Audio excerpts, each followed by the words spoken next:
देखिए आज का वीडियो लेक्चर एक बहुत ही इंपॉर्टेंट वीडियो लेक्चर होने वाला है, क्योंकि आज के वीडियो लेक्चर में हम बात करेंगे about the Nernst equation and the Nernst equation.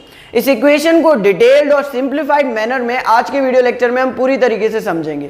ये इक्वेशन आपके लिए बहुत जरूरी है क्योंकि इससे रिलेटेड न्यूमेरिकल आपके पेपर्स में जरूर आता है। शायद ही कोई ऐसा एग्जामिनेशन और शायद ही कोई ऐसा ईयर रहा हो जिसमें नर्स्ट इक्वेशन या नर्नेस्ट इक्वेशन से रिलेटेड सवाल ना आया हो। So it is very important for you all to understand this equation very well. आप सबके लिए इस इक्वेशन को समझना बहुत जरूरी है और इसकी एप्लीकेशंस को समझना बहुत जरूरी है, यानी इससे होने वाले न्यूमेरिकल्स को करना आना आपके लिए बहुत जरूरी है। मैं इस इक्वेशन को बहुत डिटेल में बताऊंगा, बट इस इक्वेशन से पहले कुछ पॉइंट्स हैं जो समझाना आपके लिए बहुत जरूरी है, जिससे आप नर्स्ट इक्वेशन को बहुत बेहतर ढंग से समझ पाएंगे। तो पहले हम वो पॉइंट्स कंप्लीट करेंगे और उसके बाद हम नर्स्ट इक्वेशन पर आएंगे और उसके बाद हम उसके न्यूमेरिकल्स यानी उसकी एप्लीकेशंस के बारे में पढ़ेंगे। तो मैं सबसे पहले हेडिंग डालता हूं नर्स्ट इक्वेशन। हमें पढ़ना है अबाउट दी नर्स्ट इक्वेशन और दी नर्नेस्ट इक्वेशन। नर्स्ट इक्वेशन या नर्नेस्ट इक्वेशन, ठीक है। देखिए इस चैप्टर में आपने पढ़ा था एक टर्म इलेक्ट्रोड पोटेंशियल। बिल्कुल आपने इलेक्ट्रोड पोटेंशियल के बारे में पढ़ा था और इलेक्ट्रोड पोटेंशियल के बारे में मैंने ही आपको बताया था कि the potential difference which is developed between the metal rod and its ions in the salt solution is known as the electrode potential. Electrode potential के बारे में मैंने आपसे ये कहा था कि ये दो टाइप का होता है, एक ऑक्सीडेशन पोटेंशियल और एक रिडक्शन पोटेंशियल। अगर मेटल की रॉड पर ऑक्सीडेशन हो रहा है तो आप वहां पर ऑक्सीडेशन पोटेंशियल मानेंगे और रिडक्शन हो रहा है तो वहां पर आप रिडक्शन पोटेंशियल मानेंगे। मैंने ये भी कहा था कि दोनों के साइन कैसे होते हैं, ऑपोजिट होते हैं, बट दोनों का मैग्नीट्यूड कैसा होता है, तो दोनों का मैग्नीट्यूड सेम होता है। इतनी बात हमने कही थी कि ऑक्सीडेशन पोटेंशियल वो पोटेंशियल होगा जब रॉड पर ऑक्सीडेशन होगा और रिडक्शन पोटेंशियल वो पोटेंशियल होगा जब रॉड पर रिडक्शन होगा। There is no doubt in this. मैंने आपको एक फॉर्मूला बताया था, याद हो तो मैंने आपसे कहा था कि ई सेल जो होता है वो किसके बराबर होता है, वो बराबर के होता है ई कैथोड और माइनस के ई एनोड। और मैं आपसे बार बार कह रहा था कि मैं बताऊंगा कि ये फॉर्मूला कैसे आया, मैं बताऊंगा कि ये फॉर्मूला कैसे आया। तो सबसे पहले मैं आपके मन में ये क्लियर कर दूं कि ये फॉर्मूला कैसे आया, ठीक है। ठीक है, ई कैथोड का मतलब क्या था, रिडक्शन पोटेंशियल ऑफ कैथोड, क्योंकि हमें आईयूपीएससी ने बोला था कि आप सभी जगह पर क्या रख करके चलेंगे, रिडक्शन पोटेंशियल रख करके चलेंगे।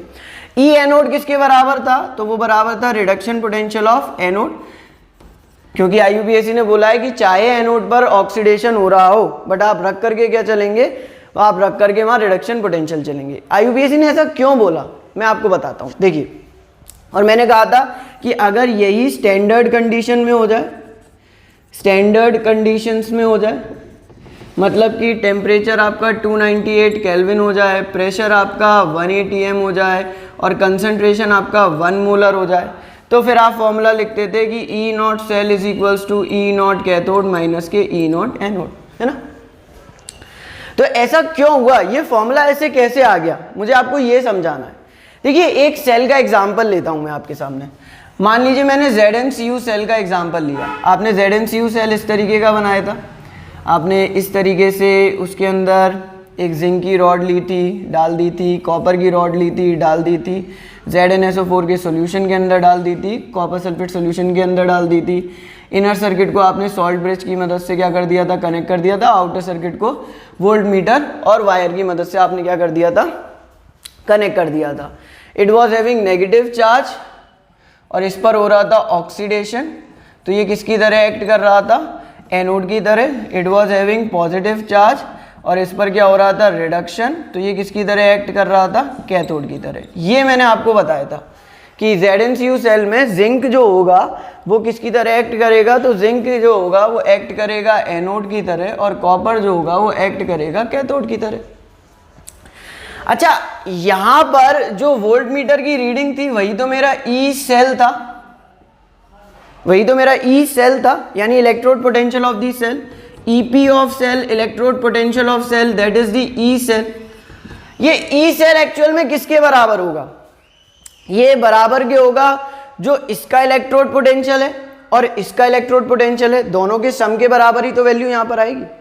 जो इसका इलेक्ट्रोड पोटेंशियल है और जो इसका इलेक्ट्रोड पोटेंशियल है, दोनों के इलेक्ट्रोड पोटेंशियल की सम की वैल्यू जो होगी वो यहां पर आ जाएगी। यानी कि यहां पर मैं लिख दूंगा कि जो एनोड का इलेक्ट्रोड पोटेंशियल है, और एनोड पर कौन सा इलेक्ट्रोड पोटेंशियल रखूंगा मैं, क्योंकि एनोड पर अभी हो क्या रहा है, एनोड पर ऑक्सीडेशन हो रहा है, तो मैं कौन सा इलेक्ट्रोड पोटेंशियल रख दूं, एनोड का इलेक्ट्रोड पोटेंशियल ऑक्सीडेशन वाला रख दूं। और कैथोड का इलेक्ट्रोड पोटेंशियल रख दूं, क्योंकि कैथोड पर क्या हो रहा है, रिडक्शन हो रहा है, तो मैं कैथोड का रिडक्शन पोटेंशियल रख दूं। देखो मुझे मालूम है, मैं जो फॉर्मूला आपको बताता हूं उसमें ई कैथोड माइनस ई एनोड रखता हूं, बट ये मैं फॉर्मूला यहां तक कैसे पहुंचा ये मैं आपको समझा रहा हूं। तो मैंने कहा कि जो electrode potential of the cell है वो एक्चुअली एनोड के इलेक्ट्रोड पोटेंशियल और कैथोड के इलेक्ट्रोड पोटेंशियल के सम के बराबर है। अब एनोड पर हो क्या रहा है, एनोड पर ऑक्सीडेशन हो रहा है, कैथोड पर क्या हो रहा है, कैथोड पर रिडक्शन हो रहा है, तो मैं दोनों के इलेक्ट्रोड पोटेंशियल के अपने अपने सम रख दूंगा, यानी कि एनोड का इलेक्ट्रोड पोटेंशियल और कैथोड पर का इलेक्ट्रोड पोटेंशियल। अब एनोड पर हो क्या रहा था, तो एनोड पर हो रहा था ऑक्सीडेशन, तो मैंने ऑक्सीडेशन पोटेंशियल रखना होगा। कैथोड पर क्या हो रहा था, कैथोड पर हो रहा था रिडक्शन, तो मुझे रिडक्शन पोटेंशियल रखना होगा। अच्छा एक बात समझो, ई एनोड ऑक्सीडेशन पोटेंशियल किसके बराबर होगा, माइनस के ई एनोड रिडक्शन पोटेंशियल के, नहीं बराबर होगा, क्योंकि आईयूपीएससी ने हमसे बोला है कि आप एक सब चीजें एक समान लेकर के चलिए, और आईयूपीएससी ने मुझसे ये कह दिया है कि आप रिडक्शन पोटेंशियल में ही बात करो, ऑक्सीडेशन पोटेंशियल में मत करो। बट एनोड पर तो ऑक्सीडेशन होता है, तो उसका तो ऑक्सीडेशन पोटेंशियल होगा। आप ऑक्सीडेशन पोटेंशियल ही तो रखोगे लीगली, अगर आप टोटल पोटेंशियल निकाल रहे हो तो वो एनोड का इलेक्ट्रोड पोटेंशियल प्लस कैथोड का इलेक्ट्रोड पोटेंशियल है। अब ये एनोड का इलेक्ट्रोड पोटेंशियल प्लस कैथोड का इलेक्ट्रोड पोटेंशियल है। एनोड की टेंडेंसी ऑक्सीडाइज होने की है, तो उस पर जो पोटेंशियल सेटअप होगा वो तो ऑक्सीडेशन पोटेंशियल सेटअप होगा। कैथोड की टेंडेंसी क्या है, रिड्यूस होने की है, तो उस पर रिडक्शन पोटेंशियल सेटअप होगा। बट आईयूपीएससी ने कहा है कि सब कुछ क्या रखना है, रिडक्शन पोटेंशियल रखना है। तो मैं इसके ऑक्सीडेशन पोटेंशियल को रिडक्शन पोटेंशियल में कन्वर्ट करूं तो इसका oxidation potential minus of reduction potential के बराबर नहीं होगा, यानी कि यहां पर क्या आ जाएगा, ई कैथोड क्या रिडक्शन पोटेंशियल माइनस के ई एनोड क्या रिडक्शन पोटेंशियल। अब ये दोनों किस में हो गए, रिडक्शन पोटेंशियल में हो गए, यानी कि ई सेल किसके बराबर हो गया, तो ई सेल बराबर के हो गया ई कैथोड माइनस के ई एनोड के। ध्यान से समझो कि किस तरीके से ये फॉर्मूला आया। मैंने आपसे कहा कि इलेक्ट्रोड पोटेंशियल आपका दो टाइप का है, एक ऑक्सीडेशन पोटेंशियल और एक रिडक्शन पोटेंशियल। फिर मैंने आपसे ये कहा कि ई सेल का फॉर्मूला होता है ई कैथोड माइनस के ई एनोड। अब मुझे आपको ये समझाना था कि ये किस तरीके से वैल्यू आई, तो मैंने कहा कि ये सेल है आपका ZnCu सेल, या कोई भी सेल ले लो, एक एनोड होगा और एक कैथोड होगा। एनोड पर ऑक्सीडेशन होगा, कैथोड पर रिडक्शन होगा, तो इस पर जो पोटेंशियल सेटअप होगा वो ऑक्सीडेशन पोटेंशियल होगा और इस पर रिडक्शन पोटेंशियल सेटअप होगा। टोटल जो रीडिंग आएगी वो इसका पोटेंशियल प्लस इसका पोटेंशियल दोनों के सम के बराबर ही तो आएगी, यानी ई पोटेंशियल इलेक्ट्रोड पोटेंशियल यानी ई सेल और you may call it EMF of the cell also. Theoretically तो मैंने कहा है ना, आप ई सेल या EMF दोनों कह सकते हो as long as he is not mentioning, वो बोल नहीं रहा है कि स्पेसिफिक नहीं बोल रहा है, कंडीशन नहीं बता रहा है कि सेल वर्क कर रहा है या नहीं कर रहा है, तो आप बोल सकते हो ई सेल या EMF दोनों को बोल सकते हो। यानी जो सेल का EMF है, यानी जो सेल का ई सेल है वो किसके बराबर है, तो वो एनोड के इलेक्ट्रोड पोटेंशियल प्लस कैथोड के इलेक्ट्रोड पोटेंशियल के बराबर है। एनोड पर हो क्या रहा था, तो ऑक्सीडेशन हो रहा था, तो ऑक्सीडेशन पोटेंशियल, और कैथोड पर क्या हो रहा था, रिडक्शन, तो रिडक्शन पोटेंशियल।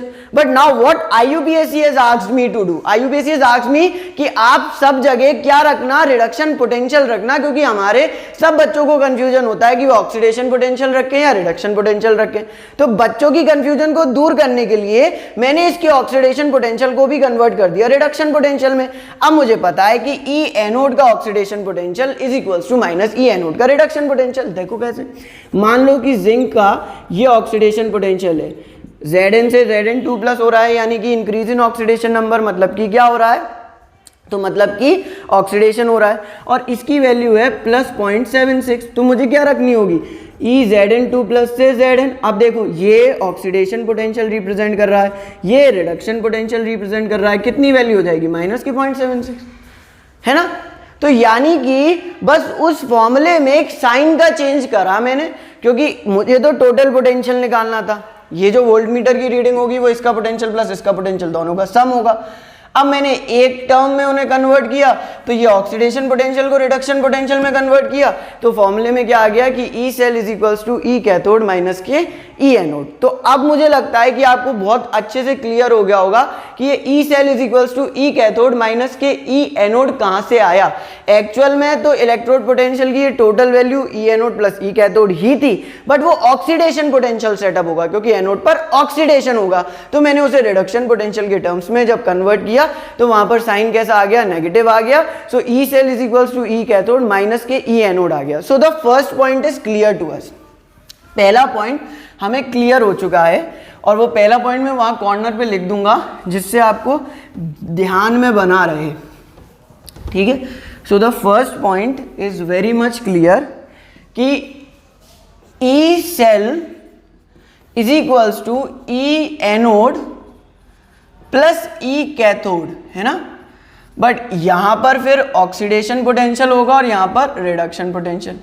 फिर हम लिखेंगे कि when in terms of reduction potential, जब आप रिडक्शन पोटेंशियल के टर्म्स में लिखते हैं तो E cell is equals to E cathode minus E anode, है ना।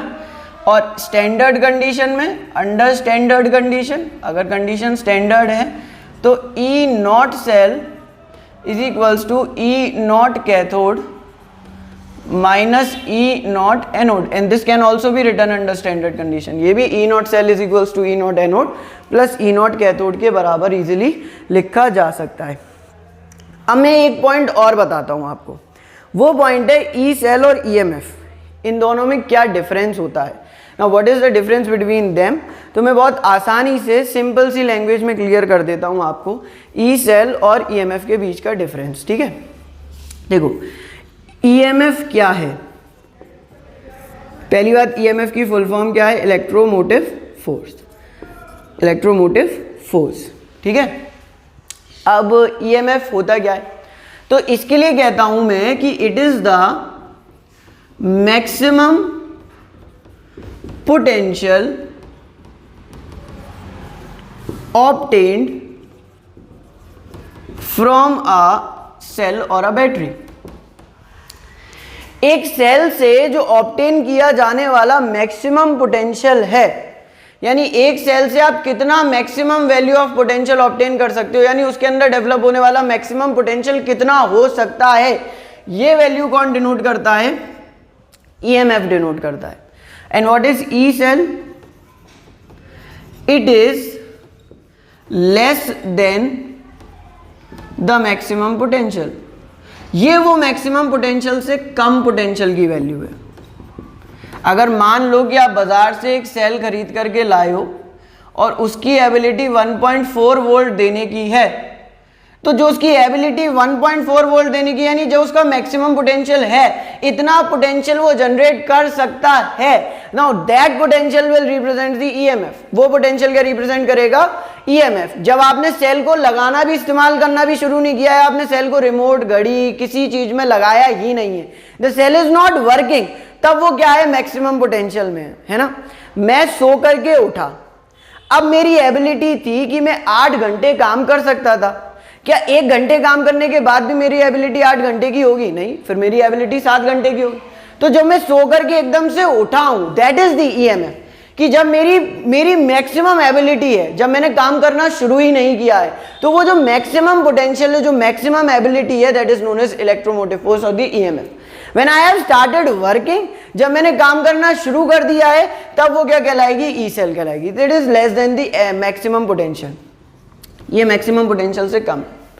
It is obtained when the cell is not working, it is obtained when the cell is not working, जब cell काम नहीं कर रहा है, it is obtain when the cell is not working, जब cell काम नहीं कर रहा है तब क्या ऑब्टेन होता है, ईएमएफ ऑब्टेन होता है। And it is obtained when the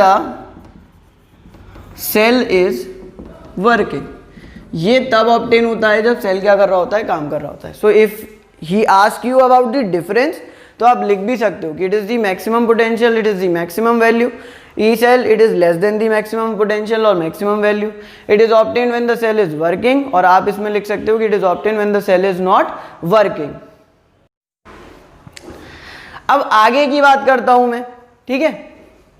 तो ये EMF और E cell में डिफरेंस हुआ, बट मैं आपको कहूंगा कि अगर क्वेश्चन में वो मेंशन नहीं कर रहा है तो आप इन्हें इंटरचेंजेबली यूज कर सकते हो। आप EMF को E cell कह सकते हो, E cell को EMF कह सकते हो। अच्छा, EMF और E cell भी दो टाइप का होता है, बिल्कुल। EMF is of two types. EMF और E cell दो टाइप का होता है। कैसे दो टाइप का होता है? एक तो आपका E cell होता है which depends upon the factors such as temperature, pressure and concentration. एक होता है ई सेल जो आपके फैक्टर्स पर डिपेंड करता है, जैसे कि टेम्परेचर, प्रेशर और कंसंट्रेशन।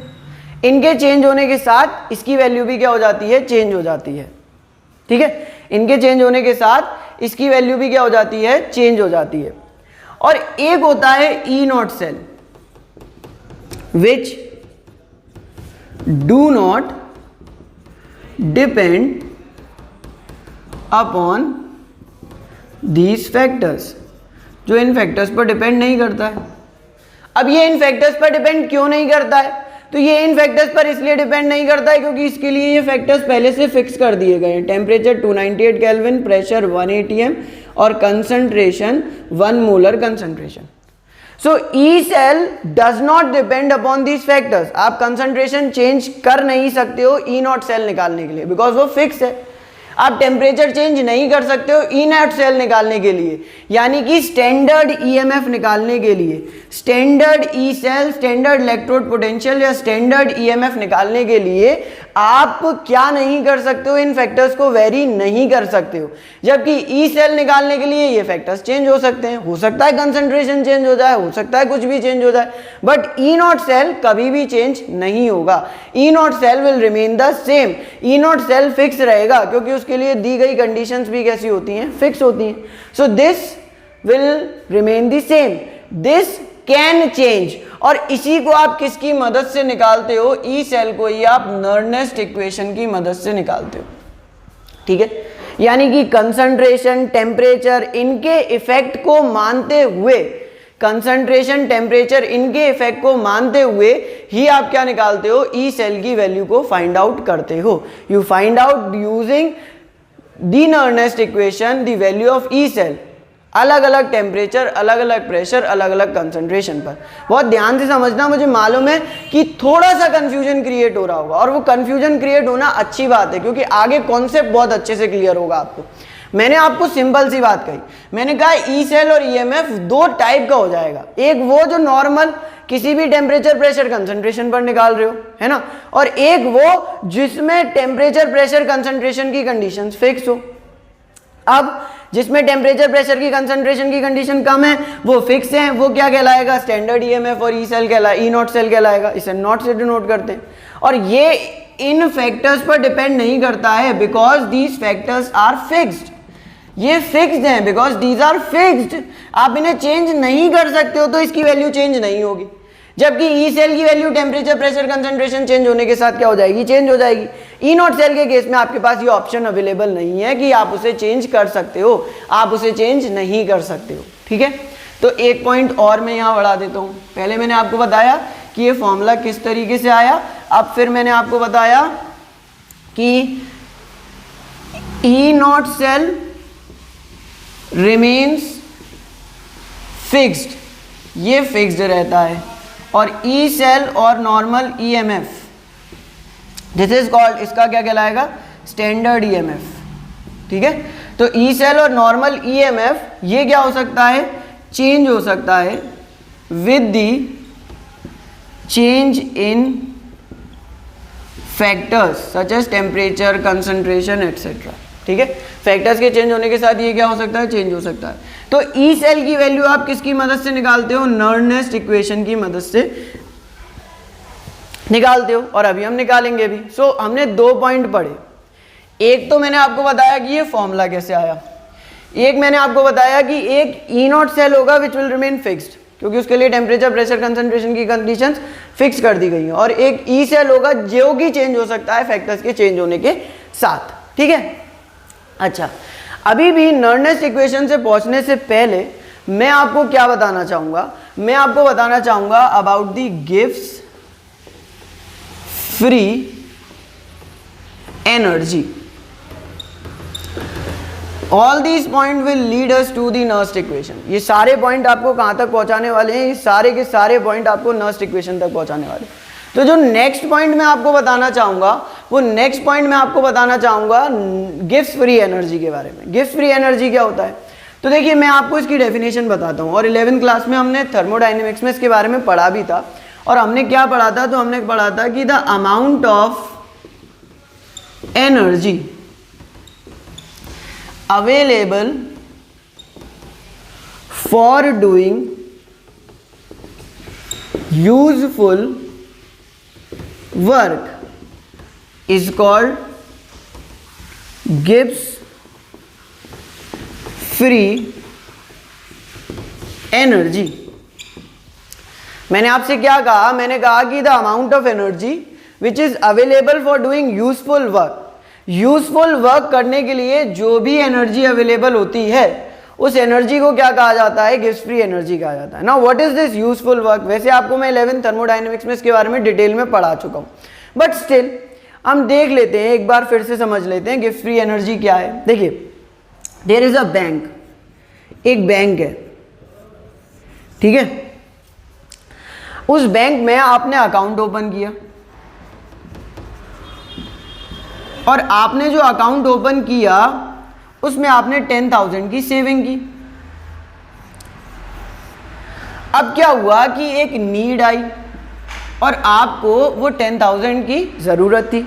आप बैंक के पास गए, आपने बैंक से कहा कि मैंने जितने 10,000 रुपीज डिपॉजिट किए थे, I need them back, I need my money back, मुझे मेरा पैसा वापस चाहिए। बट बैंक ने कहा नो नो नो, बैंक ने कहा नहीं, हम आपको आपके 10,000 नहीं दे सकते हैं। Bank as a policy, bank की एक पॉलिसी है कि आप 9,000 तो विड्रॉ कर सकते हो, but 1,000 will remain deposit in the bank. 1,000 rupees जो होंगे वो कैसे बने रहेंगे, डिपॉजिट बने रहेंगे। सो उन 10,000 में से अब मेरे पास यूजफुल मनी कितना है, सिर्फ 9,000 ही है। 1,000 will remain deposit in the bank, 1,000 जो होगा वो बैंक में बिल्कुल जमा बना रहेगा। तो पूरी एनर्जी जो मेरे पास अवेलेबल है उसमें से मैं जितनी एनर्जी यूजफुल वर्क के लिए अप्लाई कर सकता हूं, उस एनर्जी को क्या कहा जाता है, that energy is known as the गिव्स free energy. The amount of energy which is available for doing useful work is known as the gives free energy। उस एनर्जी को आप gives free energy कहते हैं। आपने बैंक में account open किया, आपके पास 10,000 रुपीज जो थे वो डिपॉजिटेड थे, आपने उन 10,000 को निकालना चाहा, बैंक ने मना कर दिया। बैंक ने कहा कि आप 9,000 डिपॉजिट विड्रॉ कर सकते हो, बट आप 1,000 डिपॉजिट ही रखोगे, क्योंकि ये बैंक की पॉलिसी है, एक मिनिमम बैलेंस हमें मेंटेन करना होता है ना बैंक में। तो आपके 10,000 में से कितना मनी आपके लिए यूजफुल हुआ, सिर्फ 9,000। तो आपकी बॉडी में जितनी भी डिफरेंट एनर्जी है उसमें से जो भी यूजफुल एनर्जी होती है, किसी भी बॉडी में किसी भी सब्सटेंस में जितनी एनर्जी अवेलेबल होती है फॉर डूइंग यूजफुल वर्क, उसी को क्या कहा जाता है, that is known as the गिव्स फ्री एनर्जी। उसी को आप गिव्स फ्री एनर्जी कहते हैं, उसी को आप क्या कहते हैं, गिव्स फ्री एनर्जी कहते हैं। और आपको याद दिला दूं, थर्मोडायनेमिक्स में एक वर्ड भी आया था, अगर आपको याद हो कि यूजफुल वर्क जो होता है वो किसके बराबर होता है, तो वो रिवर्सिबल वर्क के बराबर होता है। रिवर्सिबल वर्क, ये हमने वहां पर पढ़ा था। याद है तो अच्छी बात है, नहीं याद है तो कोई बात नहीं, एक फ्रेज है याद कर लो, useful work is equals to reversible work. Useful work किसके बराबर होता है, तो यूजफुल वर्क आपके रिवर्सिबल वर्क के बराबर होता है। So the amount of energy which is available for doing useful work is called as गिव्स फ्री एनर्जी। उसे आप क्या कहते हैं, गिव्स फ्री एनर्जी कहते हैं, ठीक है। तो गिव्स फ्री एनर्जी की डेफिनेशन सबको समझ में आ गई। अब मैं इससे रिलेटेड बहुत अच्छी बात बताता हूँ आपको, ठीक है। और ये सब मैं आपको बता रहा हूँ कि all these will help you in understanding the Nernst equation very well, और आपको इतनी अच्छी समझ में आएगी नर्स्ट इक्वेशन, क्रिस्टल क्लियर हो जाएगी। मैंने आपको बोला है this chapter should be the best among all, सब में बेस्ट होना चाहिए, तो ये सब में बेस्ट होगा। अभी देखिए मैंने आपको बताया कि गिव्स फ्री एनर्जी क्या होती है, तो मैं कहता हूँ कि the amount of energy which is available for doing useful work. जो एनर्जी यूजफुल वर्क के लिए अवेलेबल है उसे आप क्या कहते हैं, गिव्स फ्री एनर्जी कहते हैं। आपने एक टर्म पढ़ा था थर्मोडायनेमिक्स में कि for a process to be spontaneous, यदि किसी प्रोसेस को स्पॉन्टेनियस होना है, the value of delta G must be negative. ये बात आपने पढ़ी थी, यदि किसी प्रोसेस को स्पॉन्टेनियस होना है तो डेल्टा जी को कैसा होना पड़ेगा, नेगेटिव होना पड़ेगा।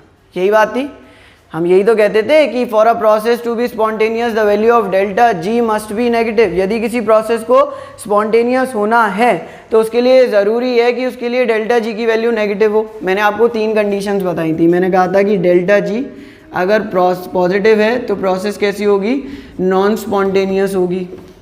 अगर डेल्टा जी 0 है तो प्रोसेस किस में होगी, इक्विलिब्रियम में होगी, चेंज इन गिव्स फ्री एनर्जी। और मैंने आपसे ये कहा था कि डेल्टा जी अगर नेगेटिव है तो प्रोसेस कैसी होगी, स्पॉन्टेनियस होगी। डेल्टा जी पॉजिटिव है तो प्रोसेस नॉन स्पॉन्टेनियस होगी, डेल्टा जी 0 है तो प्रोसेस इक्विलिब्रियम में होगी, और डेल्टा जी नेगेटिव है तो प्रोसेस कैसी होगी, स्पॉन्टेनियस होगी, है ना। बिल्कुल यही बात हुई थी। अच्छा एक बात और समझिए, देखिए ये जो डेल्टा जी है इसको नेगेटिव होना है किसी प्रोसेस को स्पॉन्टेनियस होने के लिए। और मैंने आपसे कहा कि गिव्स फ्री एनर्जी या change in gives free energy change किसके बराबर होता है, तो यूजफुल वर्क के बराबर होता है। अरे मेरी गिव्स फ्री एनर्जी में कितना चेंज आएगा, जितना मैंने वर्क डन कर दिया होगा, जितना मैंने काम कर दिया, work is a form of energy, जितना मैंने काम कर दिया वही मेरा गिव्स फ्री एनर्जी में आने वाला चेंज हो जाएगा।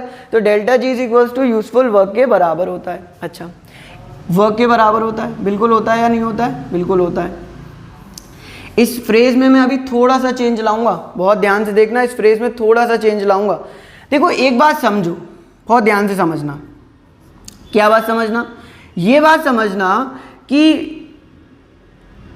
वर्क का फॉर्मूला आपने, देखिए हम सेल पढ़ रहे हैं तो वर्क का फॉर्मूला आपने इलेक्ट्रिसिटी चैप्टर में क्या पढ़ा है, आपने पढ़ा है potential is equals to work upon charge, यही तो पढ़ा है। आपने पोटेंशियल की डेफिनेशन पढ़ी थी कि the amount of work done in bringing a unit positive charge that is test charge from infinity to a point in the electric field of another charge is known as electric potential. किसी charge को, किसी unit positive charge को किसी दूसरे charge की electric field में लाने पर जो भी वर्क डन करना पड़ता है उसे इलेक्ट्रिक पोटेंशियल कहते हैं। तो मैंने कहा कि V is equals to W upon Q, यानी वर्क डन किसके बराबर हो गया, V इंटू के Q के बराबर हो गया। वर्क डन किसके बराबर हो गया, तो वर्क डन बराबर क्या हो गया, V इंटू के Q के बराबर हो गया। वर्क डन किसके बराबर हो गया, V इंटू के Q के बराबर हो गया। Q is charge, V is potential, ठीक है, सही है। V पोटेंशियल, पोटेंशियल मतलब पोटेंशियल, दिस इज चार्ज, ठीक है। तो W is equals to V into के Q के बराबर हो गया। अच्छा देखो यहां पर सेल के अंदर जो वर्क होगा वो कौन सा वर्क होगा, तो वर्क होगा इलेक्ट्रिकल वर्क, क्योंकि चार्ज का फ्लो हो रहा है, इलेक्ट्रिसिटी प्रोड्यूस हो रही है तो इलेक्ट्रिकल वर्क। पोटेंशियल जो सेल का पोटेंशियल होगा यानी कि ई सेल। और चार्ज किसकी वजह से होगा, इलेक्ट्रॉन्स की वजह से, क्योंकि फ्लो किसका हो रहा है, इलेक्ट्रॉन्स का। देखो आप ध्यान से समझना, वर्क जो होगा वो इलेक्ट्रिकल वर्क होगा, पोटेंशियल जो होगा वो सेल का पोटेंशियल होगा यानी ई सेल होगा, और चार्ज जो होगा वो किसकी वजह से होगा, इलेक्ट्रॉन्स की वजह से होगा। अच्छा देखना, चार्ज ऑन 1 इलेक्ट्रॉन कितना होता है, 1.6 इंटू 10 की पावर माइनस के 19। Charge on 1 mole of electron कितना होता है, तो 1 मोल ऑफ इलेक्ट्रॉन पर चार्ज होता है 6.022 इंटू 10 की पावर 23 इंटू के 1.6 इंटू 10 की पावर माइनस के 19, मल्टीप्लाई करो 96485 कूलाम आता है। इसको हम क्या लिख देते हैं 96500 कूलाम, इतना लिख देते हैं 96,500। ये जो 96500 कूलाम है ये एक्चुअली क्या है, तो 96500 कूलाम को आप कहते हैं एक फेराडे। आगे हम लॉ पढ़ेंगे, फेराडेज लॉ ऑफ इलेक्ट्रोलाइसिस, वहां पर हम पढ़ेंगे इसके बारे में। मैं आपको अभी से बता दे रहा हूं कि अगर 96500 कूलाम चार्ज है तो उसे क्या कहा जाएगा, then it will be termed as 1 Faraday. उसे आप क्या कहेंगे, एक फेराडे कहेंगे। उसे आप क्या कहेंगे, 1 फेराडे। अब charge on n mole of electron में लिखूं तो charge on n mole of electron कितना होगा, देखो एक मोल में 96500 है तो n मोल में n इंटू 96500 कूलाम होगा, यानी कि एक, अच्छा 96500 कूलाम एक्चुअली किसके बराबर होता है, तो वो एक फेराडे के बराबर होता है, तो मैं NF लिख लूंगा। देखो एक्चुअल वैल्यू तो 96485 होती है बट उसे हम राउंड ऑफ में 96500 कूलाम ले लेते हैं। अब देखो जो सेल में चार्ज का ट्रांसफर हो रहा है वो मुझे तो पता नहीं है, वो अलग अलग सेल में अलग अलग होगा, किसी में 2 मोल होगा, किसी में 3 मोल होगा, किसी में 10 मोल होगा, किसी में 500 मोल होगा। तो मैं यहाँ पर n के टर्म्स में लिख लेता हूँ कि इलेक्ट्रिकल वर्क किसके बराबर होगा, ई सेल इंटू के NF के बराबर होगा, ई सेल इंटू के NF। अब मान लो उसमें आधे मोल का ट्रांसफर हो रहा है तो हाफ इंटू एफ हो जाएगा, 2 मोल का हो रहा है तो 2 इंटू एफ हो जाएगा। यानी कि जो मेरा इलेक्ट्रिकल वर्क है वो वर्क किसके बराबर आ रहा है, NF ई सेल के बराबर आ रहा है। वो किसके बराबर आ रहा है, NF ई सेल के बराबर आ रहा है। अच्छा एक बात समझना ध्यान से, मैंने आपसे अभी बोला था डेफिनेशन में गिब्स फ्री एनर्जी की, the amount of energy which is available for doing useful work. Useful work करने के लिए जो भी एनर्जी अवेलेबल होती है उसे आप गिब्स फ्री एनर्जी कहते हैं। और जब वो बॉडी यूजफुल वर्क करेगी तो उसकी गिब्स फ्री एनर्जी क्या हो जाएगी, कम हो जाएगी। आपके पास 1000 रुपए थे, आपने पैसे निकाल लिए अकाउंट से, है ना, यूजफुल वर्क कर लिया, तो आपके पैसे अकाउंट में से अब क्या हो गए, कम हो गए। पहले के कंपैरिजन में क्या हो गए, कम हो गए। याद करो आपने 10,000 रुपए डिपॉजिट किए थे, फिर आपने कुछ अमाउंट निकाला था for doing some useful work, तो आपके जो 9,000 रुपए निकाले उससे आपकी जो टोटल मनी था उसमें कमी आ गई। तो जब आप यूजफुल वर्क करोगे तो गिफ्ट फ्री एनर्जी कैसी हो जाएगी, कम हो जाएगी, यानी कैसी हो जाएगी, नेगेटिव हो जाएगी। यानी कि द चेंज इन गिफ्ट free energy will B negative of useful work. मैंने जान करके नेगेटिव नहीं लगाया था क्योंकि मैं तब आपको यह समझाना चाह रहा था कि गिफ्ट फ्री एनर्जी है क्या। तो मैंने कहा था कि the amount of energy which is available for doing useful work is known as gift free energy, but the change in गिफ्ट फ्री एनर्जी होता है that is negative of useful work. वो किसके बराबर होता है, नेगेटिव ऑफ यूजफुल वर्क के बराबर होता है। यानी कि delta G is equals to minus NF E cell. Delta G किसके बराबर होता है, तो delta G minus NF E cell के बराबर होता है। बिल्कुल कंफ्यूज नहीं होना, बिल्कुल भी मत होना। बहुत आराम से हाथ पकड़ के हम आराम से चल रहे हैं, बहुत आराम से मैंने आपको बताया क्या क्या। मैंने पहले आपके मन से ये डाउट क्लियर किया कि ये फॉर्मूला कैसे आया। मैंने कहा E cell E anode, cathode के बराबर था, एनोड पर ऑक्सीडेशन होता था तो ऑक्सीडेशन पोटेंशियल था, चेंज करके रख दिया तो माइनस आ गया। फिर मैंने आपको बताया कि ई नॉट सेल चेंज नहीं होता है, कंसंट्रेशन टेम्परेचर प्रेशर उसके लिए फिक्स कर चुके हो, बट ई सेल चेंज हो सकता है कंसंट्रेशन टेम्परेचर चेंज होने पर। अगर कंसंट्रेशन चेंज होगा तो ई सेल की वैल्यू ऑब्वियसली चेंज होगी। उसकी वैल्यू हम किससे निकालेंगे, नर्स्ट इक्वेशन से निकालेंगे। फिर मैंने आपको बताया एक टर्म था which is gift free energy. Gift free energy क्या है, तो मैंने कहा the amount of energy which is available for doing useful work. इससे रिलेटेड कुछ टर्म्स पढ़े हैं। डेल्टा जी अगर पॉजिटिव होता है तो प्रोसेस नॉन स्पॉन्टेनियस है, जीरो होता है तो प्रोसेस इक्विलिब्रियम में है, और नेगेटिव होता है तो प्रोसेस स्पॉन्टेनियस होती है। मैंने कहा कि ये एक्चुअल में डेल्टा जी की वैल्यू किसके बराबर होगी, सेल के टर्म्स में बताओ तो सही। तो मैंने कहा कि जो चेंज इन गिफ्ट फ्री एनर्जी है वो किसके बराबर है, तो हम कहते हैं कि वो यूजफुल वर्क के बराबर है, नेगेटिव ऑफ यूजफुल वर्क के बराबर है। नेगेटिव कहां से आ गया, तो मैंने कहा जब बॉडी वर्क करेगी तो उसकी गिफ्ट फ्री एनर्जी कम होगी, और उसको बैलेंस करने के लिए मैंने नेगेटिव साइन लगाया है, तो delta G is equals to minus of useful work, change in गिफ्ट free energy is equals to minus of useful work. याद रखना, चेंज इन गिफ्ट free energy is equals to minus of useful work. Video lecture की starting में minus ये लगा सोच करके नहीं लगाया गया था, जिससे आप समझ सकें कि what is gift free energy, जो यूजफुल वर्क कर रहा है, बट रियलिटी में चेंज इन गिफ्ट फ्री एनर्जी किसके बराबर होगी, तो माइनस ऑफ यूजफुल वर्क के बराबर होगी।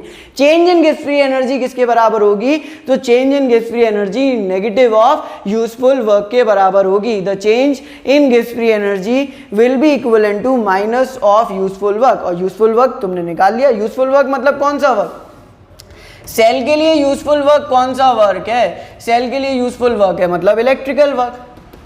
सेल के लिए इलेक्ट्रिकल वर्क ही कौन सा वर्क है, उसका यूजफुल वर्क है, और वो किसके बराबर है, NF E सेल के बराबर है।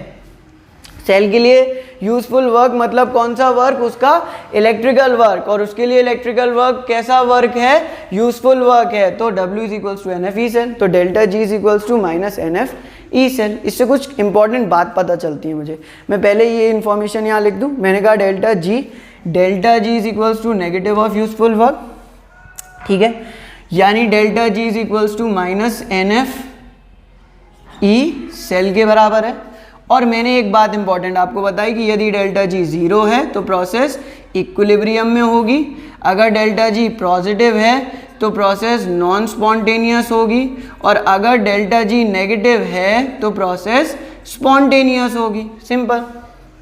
डेल्टा G 0 है तो प्रोसेस इक्विलिब्रियम में होगी, डेल्टा G पॉजिटिव है तो प्रोसेस नॉन स्पॉन्टेनियस होगी, और डेल्टा G नेगेटिव है तो प्रोसेस स्पॉन्टेनियस होगी। यस, दिस इतना ही, ठीक है। अब मैं इससे रिलेटेड कुछ और इंपॉर्टेंट बात बताता हूँ। मुझे मालूम है आपको लग रहा होगा कि नर्स्ट इक्वेशन कब आएगी, नर्स्ट इक्वेशन जस्ट इसके बाद आएगी। मैं आपको बता रहा हूँ जस्ट इसके बाद आएगी, बट ये कॉन्सेप्ट आपके मन में क्लियर हो जाने चाहिए। आपको पता होना चाहिए कि E0 सेल फिक्स रहता है, E सेल चेंज हो सकता है। ये कॉन्सेप्ट गिफ्ट फ्री एनर्जी वाला बहुत इंपॉर्टेंट था। मैंने कहा कि the amount of energy which is available for doing useful work, उसे आप गिफ्ट फ्री एनर्जी कहते हैं। चेंज इन गिफ्ट फ्री एनर्जी किसके बराबर होता है, यूजफुल वर्क के बराबर होता है। मैं आपको दोबारा से एक बार बता देता हूँ, फिर हम इसके बारे में पढ़ेंगे, ठीक है। उसको मैं टच नहीं कर रहा हूँ, वैसे के वैसे ही लिखा रहेगा, जिससे आप बार बार उसे देखो और आपके माइंड में वो पॉइंट्स फिक्स होते जाएं। So the concept is quite simple. मैंने आपसे ये कहा कि जो चेंज इन गिफ्ट फ्री एनर्जी है वो किसके बराबर है, माइनस NF E सेल के बराबर है, और ये क्या था, आपका यूजफुल वर्क था। और याद रखो पूरा बताया है मैंने कि कैसे आया है ये। मैंने तुमसे कहा कि तुम्हारा वर्क किसके बराबर था, पोटेंशियल इनटू चार्ज। सेल है, देखो वर्क सेल है तो इलेक्ट्रिकल वर्क होगा, पोटेंशियल तो मतलब E सेल होगा, और चार्ज कितने देखो चार्ज इसमें इलेक्ट्रॉन्स की वजह से होंगे, सेल में तो इलेक्ट्रॉन का ही ट्रांसफर हो रहा है। अब मान लो n मोल इलेक्ट्रॉन जा रहे हैं, उन पर कितना चार्ज होगा, तो इनटू फेराडे हो जाएगा, n फेराडे। जो इलेक्ट्रॉन का ट्रांसफर है वो मोल्स में ही तो होगा, तो कितने मोल ऑफ इलेक्ट्रॉन का हो रहा है, तो NF E सेल आ गया वहां से। अब delta G is equals to minus NF E cell हो गया। अच्छा, अंडर स्टैंडर्ड कंडीशन बता देना, अंडर स्टैंडर्ड कंडीशन में कोई चेंज नहीं होगा। Under standard condition delta G0 is equals to minus NF E0 cell के बराबर होगा। बस यही तो होगा, delta G0 is equals to minus NF E0 cell के बराबर होगा। अच्छा, एक बात ध्यान से समझो, नोट की पॉइंट है, वेरी इंपॉर्टेंट पॉइंट है, इससे रिलेटेड सवाल आते हैं। Very important point, I must tell you, बहुत इंपॉर्टेंट पॉइंट है। इनसे अरे इस फॉर्मूले से रिलेटेड तो सीधे सीधे सवाल आ जाते हैं, इन फॉर्मूले से रिलेटेड। अभी करके दिखा देता हूँ, एक सवाल करके दिखाऊंगा, फिर हम नेक्स्ट इक्वेशन पढ़ेंगे। तो देखिए एक बात समझिए, अगर मैं कहूँ कि if E cell equals to 0, अगर E सेल 0 हो गया तो डेल्टा G कैसा हो जाएगा, 0, और प्रोसेस या सेल किस में आ जाएगी, इक्विलिब्रियम में आ जाएगी। सेल में क्या स्टैब्लिश हो चुका होगा, इक्विलिब्रियम स्टैब्लिश हो चुका होगा। प्रोसेस में क्या स्टैब्लिश हो चुका होगा, इक्विलिब्रियम स्टैब्लिश हो चुका होगा। अगर E सेल कितना आ जाए मेरा, if E cell comes out to be 0, यदि E सेल 0 आ जाए तो सेल में क्या स्टैब्लिश हो गया है, इक्विलिब्रियम स्टैब्लिश हो गया है। If E cell is negative, अगर मान लो E सेल की वैल्यू कैसी आ गई है, नेगेटिव आ गई है, तो डेल्टा G की वैल्यू कितनी आ जाएगी, तो देखो ये नेगेटिव, माइनस माइनस प्लस, तो डेल्टा जी पॉजिटिव, यानी कि वो प्रोसेस भी कैसी हो जाएगी, नॉन स्पॉन्टेनियस हो जाएगी। That process will be non spontaneous in nature, वो प्रोसेस नॉन स्पॉन्टेनियस हो जाएगी।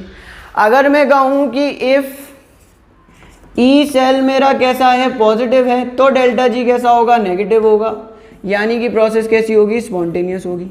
यानी कि किसी भी सेल के अंदर होने वाली रिएक्शंस को, किसी भी सेल के अंदर होने वाली रिएक्शंस को यदि स्पॉन्टेनियस होना है, किसी भी सेल के अंदर होने वाली रिएक्शंस को यदि स्पॉन्टेनियस होना है, so the value of E cell must be positive and delta G must be negative. यदि किसी भी सेल के अंदर होने वाली प्रोसेस को स्पॉन्टेनियस होना है, so the value of E cell must be positive and delta G must be negative. किसी भी सेल के अंदर होने वाली प्रोसेस को स्पॉन्टेनियस होना है, ZnCu सेल को स्पॉन्टेनियस होना था, डेल्टा जी नेगेटिव होना चाहिए और ई सेल पॉजिटिव होना चाहिए। देखो इस कॉन्सेप्ट को कि डेल्टा जी नेगेटिव होगा और ई सेल पॉजिटिव होगा तभी प्रोसेस स्पॉन्टेनियस होगी, तभी सेल रिएक्शन पॉसिबल होगी, इसे क्वेश्चन से समझते हैं तो और बेहतर समझ में आएगा।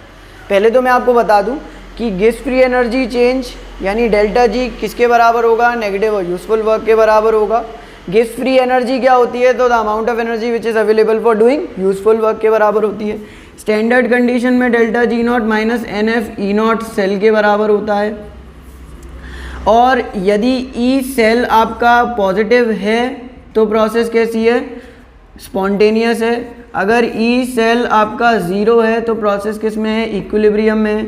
और अगर ई सेल आपका नेगेटिव है तो प्रोसेस कैसी है, नॉन स्पॉन्टेनियस है। इतनी बात अभी तक हमने की है, देख लो आप, ये पूरा अभी तक की वीडियो लेक्चर में हमने इतने ही टॉपिक्स को पढ़ा है। अब मैं आपको इस कॉन्सेप्ट को with the help of questions clear करता हूँ और उसके बाद हम नर्नेस्ट इक्वेशन का डेरिवेशन करेंगे बहुत अच्छे से, ठीक है। तो एक क्वेश्चन है कि मुझे मालूम है आपको डाउट ये हो रहा होगा कि यहाँ पर n क्या है ना, मैं अभी क्लियर करता हूँ ये n भी क्या है, ठीक है। क्वेश्चन है कि predict the feasibility of following reaction, ठीक है, या फॉलोइंग रिएक्शन या फॉलोइंग सेल कर लेते हैं, फॉलोइंग सेल कर लेते हैं, ठीक है। एक सेल है अपना ZnCu सेल ले लें, Zn2+1 मोलर और सॉल्ट ब्रिज Cu2+1 मोलर और से Cu, ये सॉलिड, ये सॉलिड, ये एक्वस, ये एक्वस, ठीक है। ये है क्या दे रखा है, तो उसने दे रखा है ई नॉट Zn2+ से Zn किसके बराबर है, तो ये बराबर के है माइनस के 0.76 वोल्ट के बराबर, ठीक है। ई नॉट Cu2+ से Cu कितना है, +0.34 वोल्ट के बराबर है। सिंपल सी बात है, ठीक है। अब यहाँ पर हम कौन सा वाला ईएमएफ रख रहे हैं, स्टैंडर्ड वाला ईएमएफ रख रहे हैं, ठीक है। यहाँ पर हम कौन सा ईएमएफ रख रहे हैं, स्टैंडर्ड वाला ईएमएफ रख रहे हैं और देख रहे हैं कि प्रोसेस स्पॉन्टेनियस है या नहीं है, सेल रिएक्शन स्पॉन्टेनियस है या नहीं है, देखते हैं। ई नॉट सेल किसके बराबर होगा, तो ई नॉट सेल बराबर क्या होगा, E naught cathode minus E naught anode. आपको जो भी डाउट हो इस वीडियो लेक्चर में ज़रूर पूछ लेना, ज़रूर, और मैं ये मैसेज भी डालूंगा कि आपको जो भी डाउट है आप ज़रूर मुझसे पूछें, जिस भी तरीके से पूछ सकते हैं ज़रूर पूछें। So E not cell is equals to E naught cathode minus E naught anode, ठीक है। कैथोड की तरह कौन एक्ट करेगा, ऑब्वियसली पता चल रहा है, ये एनोड है, ये कैथोड है, लेफ्ट पर एनोड, राइट पर कैथोड। तो निकाल लेना ज़रा, निकालो निकालो निकालो निकालो, कितना आएगा 0.34 और प्लस के 0.76 1.1। अरे ये तो कितनी बार निकाल चुकी हो, तो ई नॉट सेल कितना आ गया। अच्छा ई नॉट सेल पॉजिटिव आ रहा है ना, है ना। यहाँ पर हम कौन सा वाला ई सेल रख रहे हैं, पॉजिटिव वाला, क्योंकि कंडीशन, वो ईएमएफ कौन सा वाला रख रहे हैं, स्टैंडर्ड वाला, क्योंकि कंडीशन स्टैंडर्ड दी है। तो ई नॉट सेल मेरा कितना आ रहा है, तो 1.10 के बराबर आ रहा है। ई नॉट सेल मेरा कितना आ रहा है, 1.10 के बराबर आ रहा है, विच इज़ पॉजिटिव।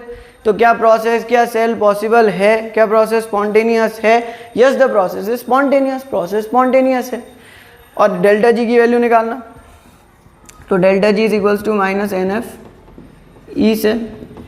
n की वैल्यू क्या है, n की वैल्यू क्या है, n की value is the number of electrons, number of moles of electron transfer. अब मोल वर्ड से घबरा मत जाना, जैसे आप रिएक्शन करते हैं आप वैसे ही करिएगा, जैसे आप इलेक्ट्रॉन 1 2 गिनते हैं वैसे ही गिनिएगा। रिएक्शन में जो इलेक्ट्रॉन का ट्रांसफर होता है वो मोल के टर्म में ही होता है, ऐसे थोड़ी होता है 1 इलेक्ट्रॉन गया ना, 1 मोल इलेक्ट्रॉन, 2 मोल इलेक्ट्रॉन, तो जो आपको एक दिखता है वो एक्चुअल में 1 मोल होता है। मैं इससे सेल रिएक्शन लिखना चाहूँ तो कैसे लिखूंगा, देखना एनोड पर क्या हो रहा है, तो Zn कन्वर्ट हो रहा है Zn2+ में, कितने 2 इलेक्ट्रॉन को लूज करके। कैथोड पर क्या हो रहा है, तो कैथोड पर Cu2+, 2 इलेक्ट्रॉन गेन करके किस में कन्वर्ट हो रहा है, Cu में। इलेक्ट्रॉन से इलेक्ट्रॉन ट्रांसफर कन्वर्ट कैंसिल हो रहे हैं, Zn + Cu2+ give Zn2+ plus Cu। n की वैल्यू कितनी आ रही है, 2 आ रही है, 2 ही तो आ रही है। तो ये 2 मोल हैं, ये 2 इलेक्ट्रॉन नहीं है, ये 2 मोल हैं। कॉन्सेप्ट को दिमाग में बिठा लो कि ये 2 मोल हैं, 2 नहीं है। तो ये n की वैल्यू हो गई 2, f की वैल्यू 96,500 दुनिया जानती है। ई सेल 1.1 मल्टीप्लाई करो 2.2 इंटू 96500 यानी माइनस का 22 इंटू 9650, पॉइंट हटा दिया। मल्टीप्लाई भी कर दें तो 9650 इंटू 22 200 2510 26 12 113 29 18 119 00 क्रॉस 0 0 3 9 3 12 9 1 10 और 1 11 1 और 1 2। कैलकुलेशन देख लेना 212300 joule delta G and that is negative.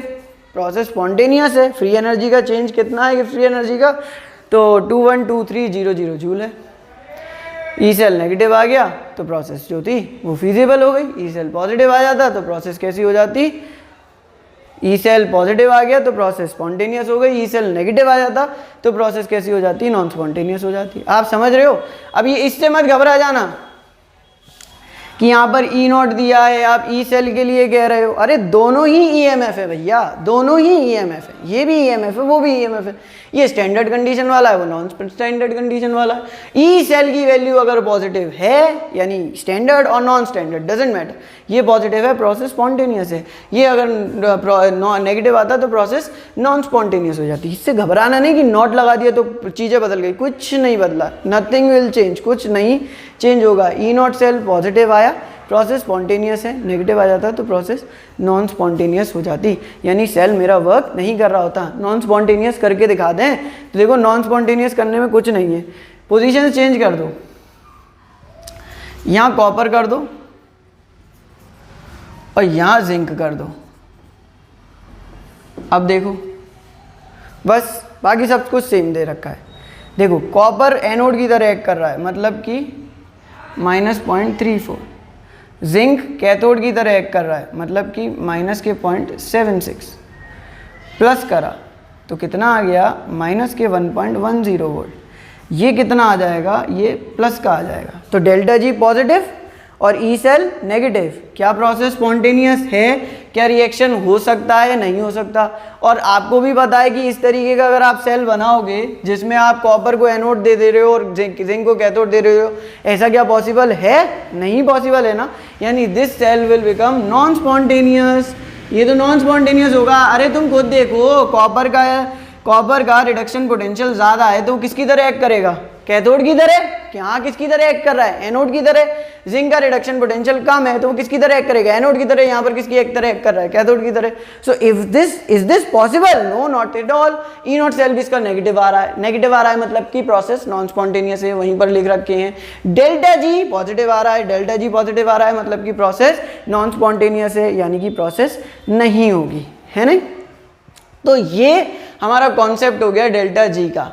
तो मैं आपको एक बार क्विक रिवीजन दिलवा दूं कि हमने अभी तक के वीडियो लेक्चर में क्या पढ़ा है, बिकॉज सारी चीज़ें बहुत ही ज़्यादा डिटेल मैनर में थी, तो हो सकता है कि आपके दिमाग से 1-2 पॉइंट स्किप कर गए हो। So it is very important कि हम क्विक रिवीजन कर लें उनका, ठीक है। देखिए पहली बात तो मैंने आपको बताया कि ये E cell is equals to E cathode minus E anode वाला फॉर्मूला कैसे आया? तो मैंने आपसे सिंपल सी बात कही कि E cell is equals to actual में टोटल पोटेंशियल है और वो एनोड का और कैथोड के इलेक्ट्रोड पोटेंशियल के बराबर है।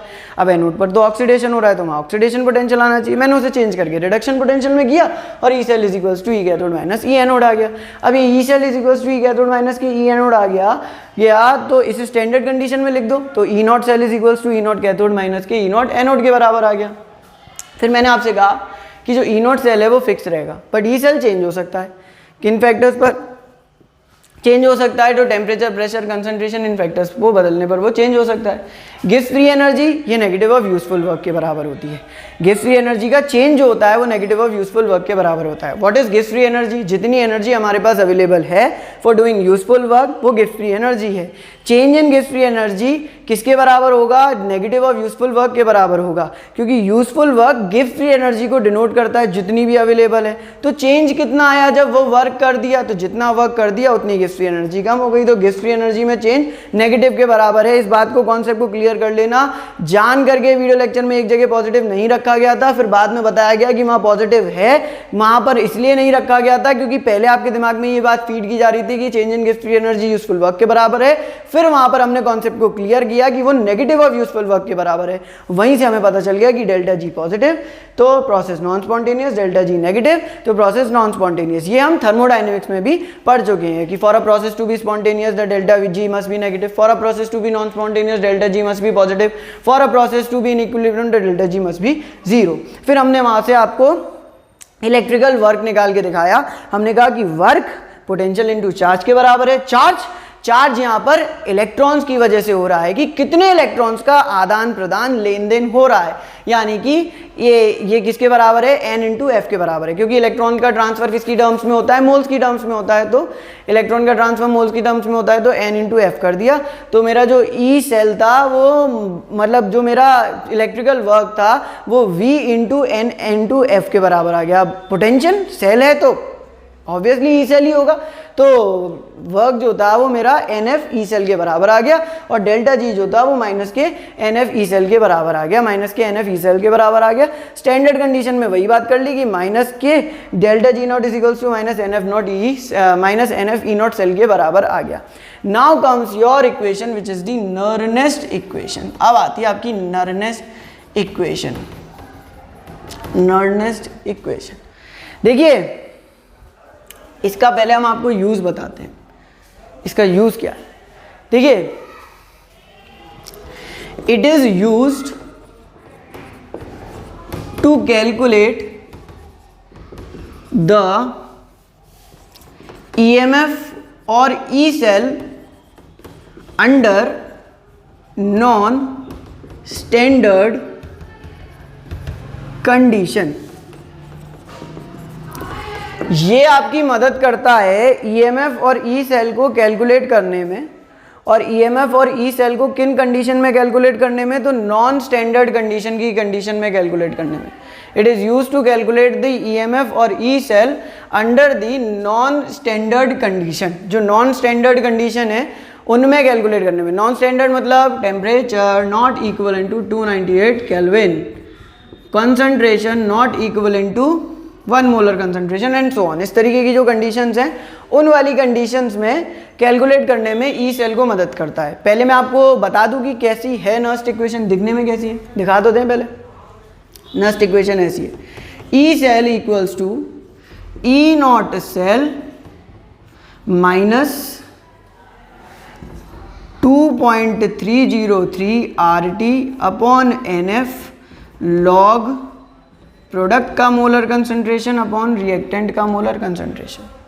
ये एक फॉर्म है नर्स्ट इक्वेशन की, ये भी पेपर में काम आएगी। देखिए यहाँ पर तो आपने स्टैंडर्ड कंडीशन वाला ई सेल रख दिया, आर आपका गैस कांस्टेंट है, टी टेम्परेचर इन केल्विन है, N number of moles of electron transfer, कितने इलेक्ट्रॉन ट्रांसफर हो रहे हैं इसके बारे में डिटेल में बात करेंगे। एफ फैराडेज कांस्टेंट है, पी प्रोडक्ट का मोलर कंसंट्रेशन है, आर रिएक्टेंट का मोलर कंसंट्रेशन है, लॉग तो लॉग है, और ये ई सेल आपको कैलकुलेट करना है। ये पेपर में क्वेश्चंस में लगेगी 1% क्वेश्चंस में, या 1% क्वेश्चन में ये वाली इक्वेशन लगानी पड़ेगी, मजबूरी है। 99% इसे कम कर देते हैं 0.5% और 99.5% ऐसा कर देते हैं। 99.5% क्वेश्चंस में जो आप नर्स्ट इक्वेशन लगाएंगे वो लगाएंगे ये E cell is equals to E not cell minus के 0.0591 अपॉन एन लॉग प्रोडक्ट का मोलर कंसंट्रेशन अपॉन रिएक्टेंट का मोलर कंसंट्रेशन। रट लो इस वाली इक्वेशन को, पहले तो खुलेआम कह रहा हूं कि रट लो, क्योंकि जब इक्वेशन तो कुछ भी हो, तुम डेरिवेशन समझ लोगे तब भी पेपर में क्या बार बार ड्राइव करके थोड़ी देखोगे। क्वेश्चन 3 नंबर का है, तुम पहले 5 नंबर का डेरिवेशन कर रहे हो, फिर 2 नंबर की कैलकुलेशन कर रहे हो, फिर 1 नंबर का आंसर निकाल रहे हो। तुमने तो 3 नंबर वाले क्वेश्चन को 8 नंबर का कर दिया। क्या ये पॉसिबल है? नहीं है, और कोई फायदा भी नहीं है, टाइम वेस्ट की बात है। So first you need to learn the Nernst equation. कौन सी वाली? दोनों कर लो, पर मैं कहूँगा नीचे वाली तो ज़रूर कर ही लो, और नहीं करोगे तो क्वेश्चन करते करते अपने आप कर ही लोगे कि E cell is equals to E not cell minus के 0.0591 अपॉन एन लॉग प्रोडक्ट का मोलर कंसंट्रेशन अपॉन रिएक्टेंट का मोलर कंसंट्रेशन। सब लिख करके बताऊंगा कि ये एन क्या है, एफ क्या है, आर क्या है। अभी ड्राइव करूंगा और फिर डिटेल में बताऊंगा, बट पहले पहचान करा दी। एन बता देता हूं चलो, क्योंकि एन अलग से लग रहा है। तो N is number of moles of electron transferred, जो अभी एन एफ ई सेल वाले में हो रहा था कि 2 इलेक्ट्रॉन का ट्रांसफर हो रहा था। तो कितने इलेक्ट्रॉन ट्रांसफर हो रहे हैं वही मेरा क्या होता है, वही मेरा एन होता है। दैट इज माई एन, वही मेरा एन होता है। इसका डेरिवेशन बहुत सही सा डेरिवेशन है, दो वो बुक्स में नहीं दिया है, वो बुक्स में डेरिवेशन नहीं दिया है, और आपको मिलेगा कुछ ही बुक्स में, मतलब जो आपके लेवल की बुक्स है उनमें तो नहीं दिया है। तो मैं आपको डेरिवेशन बता दूंगा। क्यों बता दूंगा? क्योंकि once you are deriving that equation तो आपके माइंड में क्लैरिटी आएगी कि हाँ ये इक्वेशन यहां से आई है, अच्छा, तो आपको समझने में बहुत हेल्प होगी। तो E cell equals to E not cell minus के 0.0591 अपॉन एन लॉग प्रोडक्ट का मोलर कंसंट्रेशन अपॉन रिएक्टेंट का मोलर कंसंट्रेशन। ये किन कंडीशन में फाइंड आउट करने में मदद करता है? नॉन स्टैंडर्ड कंडीशन में। नॉन स्टैंडर्ड कंडीशन, ये नॉन स्टैंडर्ड कंडीशन वाली, तभी तो प्रोडक्ट का कंसंट्रेशन और रिएक्टेंट का मोलर कंसंट्रेशन रख रहे हैं कि यहाँ पर कंसंट्रेशन अलग, यहाँ पर कंसंट्रेशन अलग, कंसंट्रेशन अलग। So it is used to calculate the EMF और E cell under the non standard condition. ये ईएमएफ और ई सेल को पता करने में मदद करता है नॉन स्टैंडर्ड कंडीशंस में। तो मैं आपको डेरिवेशन बताता हूँ इसका, ठीक है? चलो देखते हैं डेरिवेशन।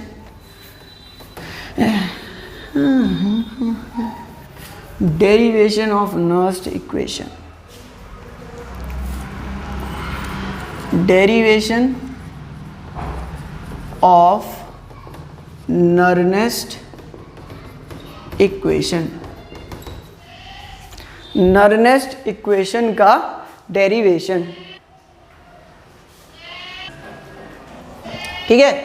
देखिए थर्मोडायनेमिक्स में एक इक्वेशन है, आप सीनियर क्लासेस में पढ़ेंगे भी बहुत अच्छे से। अकॉर्डिंग टू थर्मोडी के अकॉर्डिंग, मतलब थर्मोडायनेमिक्स के according, delta G is equals to delta G not plus के R T L N Q. ये इक्वेशन अच्छी है ना? Delta G is equals to delta G not plus के R T L N Q. अब ये Q क्या है? तो Q is reaction quotient. Q आपका रिएक्शन कोशेंट होता है। याद है इक्विलिब्रियम में रिएक्शन कोशेंट पढ़े थे? थोड़ा सा बता देता हूँ, कोई बात नहीं है, हो जाता है, भूल जाते हैं। A B B gives C C plus D D, है ना? फिर मैंने कहा था कि रिएक्शन कोशेंट लिखना है क्यू, यानी कि C to the power C D to the power D B to the power B A to the power A. तो तुम कहोगे ये तो इक्विलिब्रियम कांस्टेंट था। था तो सही, बट इक्विलिब्रियम कांस्टेंट डिफाइन किया जाता था अंडर दी इक्विलिब्रियम कंडीशन। क्या ये इक्विलिब्रियम मैंने लगाया है? मैंने क्या साइन लगाया है इक्विलिब्रियम का? नहीं। तो हम कहते थे कि the ratio of product of molar concentration of product to the product of molar concentration of reactant each having power equal to their stoichiometric coefficient in any condition will represent what? Will represent the reaction coefficient. किसी भी condition में हो तो वो reaction coefficient कहलाएगा, और अगर किसी भी कंडीशन में ना हो, इक्विलिब्रियम की कंडीशन में हो, तो वो इक्विलिब्रियम कांस्टेंट कहलाएगा। अगर किसी भी कंडीशन में डिफाइन कर दूं तो वो रिएक्शन कोएफिशिएंट कहलाएगा, और अगर कोई भी कंडीशन ना हो तो फिर वो इक्विलिब्रियम कांस्टेंट कहलाता है। सिंपल सी बात है। तो अब तो आपको समझ में आ गया कि Q किसके बराबर है, तो प्रोडक्ट का मोलर कंसंट्रेशन अपॉन रिएक्टेंट के मोलर कंसंट्रेशन के बराबर है। देखो ये प्रोडक्ट और रिएक्टेंट, तो Q प्रोडक्ट के मोलर कंसंट्रेशन और रिएक्टेंट के मोलर कंसंट्रेशन के बराबर है। ये ln क्या रिप्रेजेंट कर रहा है, तो ln रिप्रेजेंट करता है log बेस e को, और हम जो भी कैलकुलेशन करते हैं वो log बेस 10 में करते हैं। तो ln जो होगा वो 2.303 log बेस 10 के बराबर होगा। यहाँ log बेस e है, यहाँ log बेस 10 हो गया, तो ln is equals to 2.303 log base 10 के बराबर हो गया। अच्छा, तो थोड़ा सा अच्छा r क्या है, r इज गैस कांस्टेंट, दुनिया इसकी वैल्यू अब जानती है और सबको पता है कि इसकी value 8.314 joule kelvin inverse mole inverse के बराबर है। T टेम्परेचर इन केल्विन है, टेम्परेचर इन केल्विन है, केल्विन है, केल्विन है, केल्विन है, सो T is temperature in kelvin. ठीक है, अच्छा बिल्कुल सही बात। इतना तो मैं थोड़ा सा बदल के लिख दूं, तो delta G is equals to delta G not plus के 2.303 आर टी लॉग क्यू की जगह लिख दूं प्रोडक्ट का मोलर कंसंट्रेशन अपॉन रिएक्टेंट का मोलर कंसंट्रेशन। बता तो दिया मैंने क्यू क्या है, रिएक्शन कोएफिशिएंट है, और वो होता क्या है, product of molar concentration of product to the product of molar concentration of reactant, each having power equal to the stoichiometric coefficient under any condition at any concentration at any condition is known as what, is known as the reaction coefficient, उसे आप reaction coefficient कहते हैं। अच्छा ये बात बताना, delta G अभी तो बताए थे किसके बराबर है, minus N F E cell के, और delta G not minus N F E not cell के, तो रख दो minus N F E cell और minus N F E not cell plus के 2.303 आर टी लॉग प्रोडक्ट का मोलर कंसंट्रेशन अपॉन रिएक्टेंट का मोलर कंसंट्रेशन। हो गया, सब बनती हुई दिख रही होगी इक्वेशन, मुझे मालूम है दिख गई, नहीं दिखी तो देख लेते हैं। देखो पहले मैं इसमें से माइनस कॉमन ले लेता हूँ, माइनस को कॉमन लिया तो ये हो गया N F E not cell minus minus minus plus होता है, तो 2.303 आर टी लॉग प्रोडक्ट का मोलर कंसंट्रेशन अपॉन रिएक्टेंट का मोलर कंसंट्रेशन। नहीं होगा, होगा। अच्छा ये n क्या है, f क्या है, 96500 कूलाम है, ये फैराडे का कांस्टेंट कहलाता है, दुनिया से फैराडे का कांस्टेंट कहती है, फैराडेज कांस्टेंट। ये n क्या है, number of moles of electron transferred, कितने इलेक्ट्रॉन ट्रांसफर हुए, यानी कितने लूज किए या कितने गेन किए। ये पॉइंट क्लियर होगा एन वाला जब मैं न्यूमेरिकल्स करवाऊंगा, बहुत अच्छे से क्लियर होगा, कोई बड़ी बात थोड़ी है, जब इतनी बात समझ गए तो इतनी तो आराम से समझ ही जाएंगे, कोई बड़ी बात नहीं है। बट मैं बता दे रहा हूँ, जैसे ये नहीं है रिएक्शन ए जी प्लस में कन्वर्ट हुआ, एक इलेक्ट्रॉन लूज करके एन की वैल्यू 1, बस यही है एन, कितने इलेक्ट्रॉन का ट्रांसफर हुआ। अच्छा ई सेल किसके बराबर होगा, ये एन एफ को देखो पहले माइनस से माइनस काट दो, कट गया माइनस, अब ई सेल तो एन एफ नीचे ले जा रहा हूँ, देखो N F E not cell upon के N F minus 2.303 R T upon के एन एफ लॉग प्रोडक्ट का मोलर कंसंट्रेशन अपॉन रिएक्टेंट का मोलर कंसंट्रेशन। एन एफ से एन एफ कैंसिल, तो ई सेल किसके बराबर आ गया, ई नॉट सेल माइनस के 2.303 आर टी अपॉन के एन एफ लॉग प्रोडक्ट का मोलर कंसंट्रेशन अपॉन रिएक्टेंट का मोलर कंसंट्रेशन के। ई सेल किसके बराबर आ गया, सो ई सेल बराबर क्या आ गया, E not cell 2.303 R T upon N F log product का मोलर कंसंट्रेशन अपॉन रिएक्टेंट के मोलर कंसंट्रेशन के। ये मेरा ई सेल बराबर आ गया, यही तो मेरी नर्स्ट इक्वेशन है, this is my Nernst equation, यही अपनी नर्स्ट इक्वेशन है, important Nernst equation. E cell is equals to E not cell minus के 2.303 आर टी अपॉन के एन एफ लॉग प्रोडक्ट का मोलर कंसंट्रेशन अपॉन रिएक्टेंट का molar concentration. इसको ना मैं आपको एक बात बताऊं, पेपर में देखो आर कांस्टेंट है पता है, एफ कांस्टेंट है पता है, पेपर में 99.5% क्वेश्चन में टेम्परेचर 298 केल्विन यानी कि रूम टेम्परेचर ही लिया जाएगा। पेपर में 99.5% क्वेश्चंस में टेम्परेचर कितना लिया जाएगा, 298 केल्विन ही लिया जाएगा। तो देखो इसको साफ करता हूं और फिर आगे की बात करता हूं। क्या बात करूंगा आगे,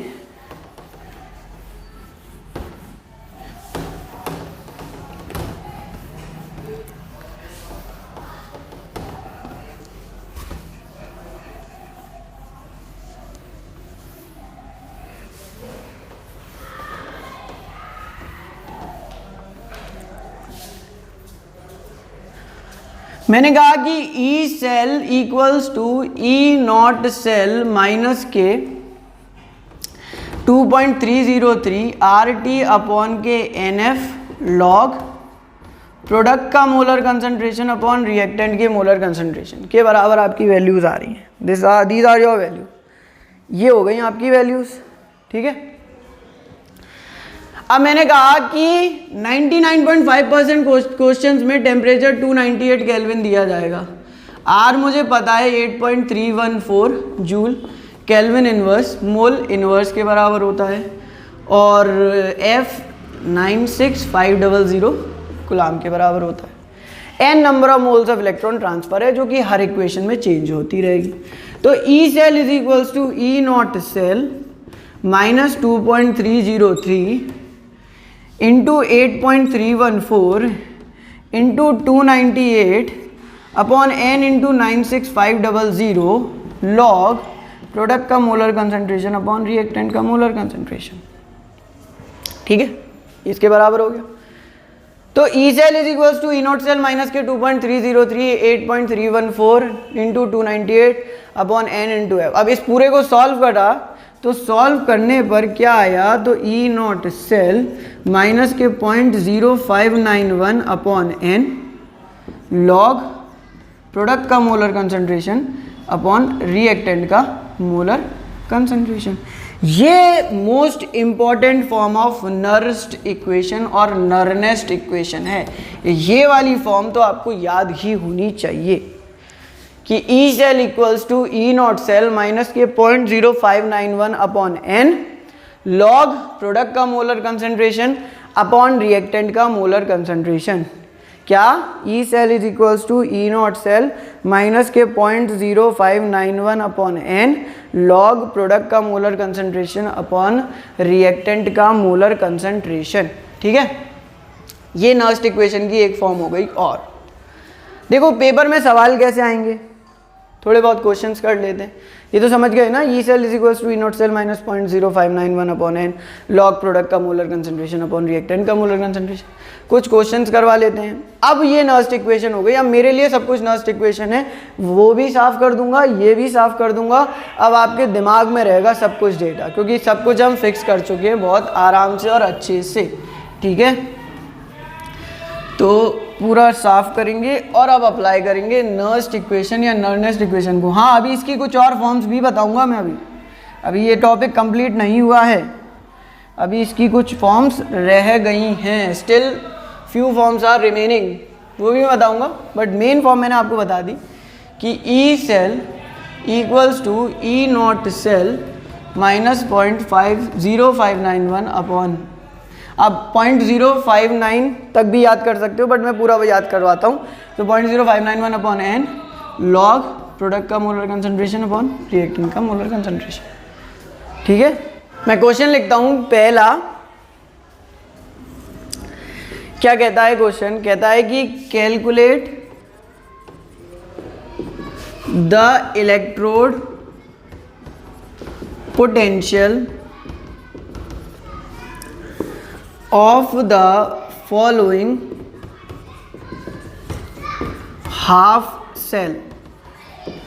इस हाफ सेल का इलेक्ट्रोड पोटेंशियल आपको फाइंड आउट करना है। और हाफ सेल क्या है, तो Fe2 प्लस 0.01 m, ये इसकी कंसंट्रेशन। अब देखो स्टैंडर्ड कंसंट्रेशन नहीं है, बिल्कुल नहीं है।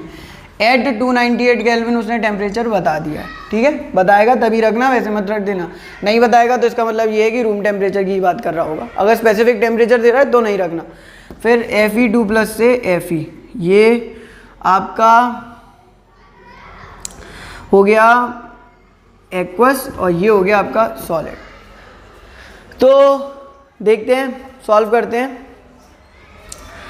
Fe2 प्लस 0.01 से Fe है और उसने आपको दे रखा है कि E0 Fe2 प्लस से Fe जो होता है वो बराबर के होता है माइनस के 0.44 वोल्ट। अब बोल रहा है कि electrode potential of following half cell पता करो। देखो इसके अंदर रिएक्शन क्या हो रही है, इसके अंदर रिएक्शन हो रही है कि Fe2 प्लस 2 इलेक्ट्रॉन गेन करके Fe में कन्वर्ट हो रहा है। तो देखो हमें पता है कि according to Nernst equation, Nernst equation के अकॉर्डिंग क्या पता है, ये पता है कि E cell equals to E not cell minus के 0.0591 अपॉन एन लॉग प्रोडक्ट का मोलर कंसंट्रेशन अपॉन रिएक्टेंट का मोलर कंसंट्रेशन होता है, क्योंकि टेम्परेचर 298 दिया तो यही होगी। अब n क्या है यहाँ पर, number of electrons, number of moles of electron transfer, number of moles of electron transfer कितने हैं, 2। आपको करेक्ट बता रहा हूँ, मोल्स में ही होता है इलेक्ट्रॉन का ट्रांसफर। पेपर में क्वेश्चन में अगर वो आपको देता है, किसी भी क्वेश्चन में अगर वो आपको सिर्फ देता है कि नंबर ऑफ इलेक्ट्रॉन ट्रांसफर 2 हैं, तो आपको वहाँ पर मोल्स ही मान करके चलना है, वो मोल्स के टर्म्स में ही होता है ट्रांसफर, रियलिटी तो यही है। तो E cell is equals to E not cell, ये हो गया। अच्छा अब देखो प्रोडक्ट, तो मैं इसको अप्लाई करता हूँ, यहाँ लिख देता हूँ कि ई सेल इक्वल्स टू, ये इसका ई नॉट सेल मुझे दे रखा है क्योंकि हाफ सेल है तो इसी का रखेंगे, तो माइनस के 0.44 माइनस 0.0591 अपॉन एन की वैल्यू 2 लॉग प्रोडक्ट में क्या है सॉलिड Fe और नीचे क्या है Fe2 प्लस। देखो ये तो एक्वस है, ये सॉलिड है। अब मैं आपको एक पॉइंट बता रहा हूँ, वो आप पॉइंट 11th क्लास का एक पॉइंट है, इक्विलिब्रियम का एक पॉइंट है, और वो पॉइंट क्या है, तो वो पॉइंट है कि the molar concentration of a substance in solid state और a pure liquid is taken as unity। याद करो हमने इक्विलिब्रियम में ये पॉइंट पढ़ा था, हमने इक्विलिब्रियम में क्या पॉइंट पढ़ा था, तो हमने इक्विलिब्रियम में यही पॉइंट पढ़ा था कि किसी भी सब्सटेंस का मोलर कंसंट्रेशन उसकी सॉलिड स्टेट में या किसी भी प्योर लिक्विड का, या कोई भी लिक्विड यदि एक्सेस में होता है तो उसका मोलर कंसंट्रेशन हम कितना मान करके चलते हैं, तो उसका मोलर कंसंट्रेशन हम यूनिटी मान करके चलते हैं, यानी 1 मान करके चलते हैं उसका मोलर कंसंट्रेशन। आपको किसी भी जगह किसी भी सब्सटेंस का मोलर कंसंट्रेशन सॉलिड स्टेट में नजर आ रहा हो तो उसका आप मोलर कंसंट्रेशन कितना मान लेंगे, 1 मान लेंगे, which is very important point. आप कितना मोलर कंसंट्रेशन मान लेंगे, तो बिना सोचे आप उसका मोलर कंसंट्रेशन 1 मान लेंगे। तो सॉलिड है तो Fe का मोलर कंसंट्रेशन कितना हो जाएगा, 1 हो जाएगा। सॉलिड है 1 हो जाएगा। एक्सेस में कोई लिक्विड हो तो उसका 1 मानते हैं, या प्योर वाटर का कितना मानते हैं 1, तो minus 0.44 minus 0.0591 upon 2 log 1 upon Fe2 plus का मोलर कंसंट्रेशन कितना दे रखा है, तो Fe2 प्लस का मोलर कंसंट्रेशन उसने मुझे दे रखा है 10 की पावर माइनस के 2, 0.01 है तो 10 की पावर माइनस के 2 हो गया। तो दिस इज 10 की पावर माइनस के 2 है ना, तो ये माइनस के 0.44 माइनस 0.0591 अपॉन 2 लॉग 10 की पावर 2, ये 1 अपॉन 10 की पावर माइनस के 2 था। देखो 1 अपॉन 10 की पावर तो ऊपर जाएगा तो 10 की पावर 2 हो जाएगा। अब यहाँ पर थोड़ा सा लॉग आना चाहिए, थोड़ा सा लॉग आना चाहिए आपको, ठीक है, और मैं आपको सिखाऊंगा अभी लॉग। हमें जैसे जैसे क्वेश्चंस में रिक्वायरमेंट होगी लॉग की तो मैं आपको लॉग सिखाऊंगा अभी, ठीक है। जिस दिन मैं कहूँ कि लॉग बुक अपने पास रखना तो उस दिन ज़रूर लॉग बुक अपने पास रखना, लॉग टेबल अपने पास रखना, और उसमें से हम लॉग देखना सीख लेंगे। कुछ एक जनरल बेसिक फॉर्मूला है जो आपको पता होगा कि log x to the power n किसके बराबर होता है, n log x के बराबर होता है। This is a basic formula, physics में बहुत बार यूज़ कर चुके हैं। तो log 10 की पावर माइनस के 2 किसके बराबर होगा, 0.0591 अपॉन n यानी 2, ये बराबर क्या होगा 2 log 10 के। और log 10 की वैल्यू कितनी होती है, तो log 10 की वैल्यू 1 होती है, ये भी हमें पता है, ठीक है। log x to the power n का फॉर्मूला मैंने यहाँ पर लगाया और log 10 की वैल्यू 1 होती है, तो माइनस के 0.44 माइनस के 0.0591 अपॉन के 2 इंटू 2 कैंसिल, ये दोनों मुझे ऐड करने हैं, तो माइनस 0.44 माइनस 0.0591 00194, तो 0.4911 वोल्ट के बराबर आपका आ गया E cell. So this is your E cell, ये आ गया आपका ई सेल। आपसे वो ई सेल निकलवा रहा था हाफ सेल का जिसकी कंसंट्रेशन स्टैंडर्ड नहीं थी, और देख लो आपने कितनी आसानी से कैलकुलेट कर लिया। हमने किस तरीके से कैलकुलेट किया, तो हमने इस तरीके से कैलकुलेट किया कि हमें एक हाफ सेल दे रखा था, उस हाफ सेल का इलेक्ट्रोड पोटेंशियल मुझे फाइंड आउट करना था, और उस हाफ सेल का इलेक्ट्रोड पोटेंशियल फाइंड आउट करने के लिए मैंने नर्नेस्ट इक्वेशन लगाई, E cell is equals to E not cell minus के 0.0591 अपॉन एन लॉग प्रोडक्ट का मोलर कंसंट्रेशन अपॉन रिएक्टेंट का मोलर कंसंट्रेशन। अब ये मैंने आपको पॉइंट बताया कि किसी भी सब्सटेंस का सॉलिड स्टेट में मोलर कंसंट्रेशन और किसी भी प्योर लिक्विड का मोलर कंसंट्रेशन यूनिट लिया जाता है। किसी भी सब्सटेंस का सॉलिड स्टेट में और प्योर लिक्विड का, या फिर कोई लिक्विड और अ लिक्विड इन एक्सेस, कोई लिक्विड एक्सेस में हो जैसे H2O का, वो भी कितना लिया जाता है, 1 लिया जाता है, ठीक है। तो ये Fe2 प्लस का मोलर कंसंट्रेशन, फिर आपने नर्नेस्ट इक्वेशन लगाई, ई नॉट सेल उसने आपको दे रखा है, हाफ सेल की ही बात कर रहा है तो हाफ सेल का ही लगा दिया मैंने, प्रोडक्ट का मोलर कंसंट्रेशन अपॉन रिएक्टेंट का मोलर कंसंट्रेशन, सॉल्व कर लिया। ऐसे एक और सवाल कर लेते हैं जिससे कॉन्सेप्ट और बिल्ड हो जाए, फिर मैं आपको पूरे एक कंप्लीट सेल का निकाल के बताऊंगा, ठीक है। तो कोई बहुत सिंपल सा कॉन्सेप्ट था नर्नेस्ट इक्वेशन का, और इसके सवाल भी बहुत आसान से होते हैं और सबसे ज़्यादा पसंद भी बच्चों को यही आते हैं, तो बहुत आसानी से आप कर लेंगे सारे। अभी मैं आपको क्वेश्चंस प्रोवाइड करूंगा और देखते हैं, एक और क्वेश्चन देख लेते हैं। ये वाला क्वेश्चन ट्राई करना वीडियो पॉज करके खुद से सॉल्व करने की, अगर पूरा वीडियो लेक्चर फॉलो कर रहे हो तो बहुत आसानी से सॉल्व कर पाओगे आप। तो नेक्स्ट क्वेश्चन देख लेते हैं। नेक्स्ट क्वेश्चन क्या कह रहा है, तो मैंने कहा कि calculate the electrode potential of following half cell Ag getting converted to Ag plus, ये 1 मोलर, सॉरी ये तो सॉलिड है, सॉलिड का क्या कंसंट्रेशन 1 ही लेते हैं, एक्सेस में होता है, ये 0.1 मोलर इन एक्वस, ठीक है। और उसने आपको दे रखा है कि ई नॉट Ag प्लस से Ag कितना होता है बता दो, प्लस 0.80 वोल्ट होता है, ठीक है। अब ध्यान सुनो, ध्यान से सुनो कि अकॉर्डिंग टू नर्नेस्ट इक्वेशन लगा दो, पहले इक्वेशन लिख लेते हैं, ठीक है। क्या हो रहा है इसमें, Ag कन्वर्ट हो रहा है Ag प्लस में, एक इलेक्ट्रॉन लूज करके तो n की वैल्यू 1, r की वैल्यू तो हमें पता ही है 8.314 joule kelvin inverse mole inverse होती है, और T एट 298 केल्विन, ये भी बता दिया उसने, 298 केल्विन पर है, रह गया था 298 केल्विन पर, ठीक है। तो ई सेल किसके बराबर होगा, तो ई नॉट सेल,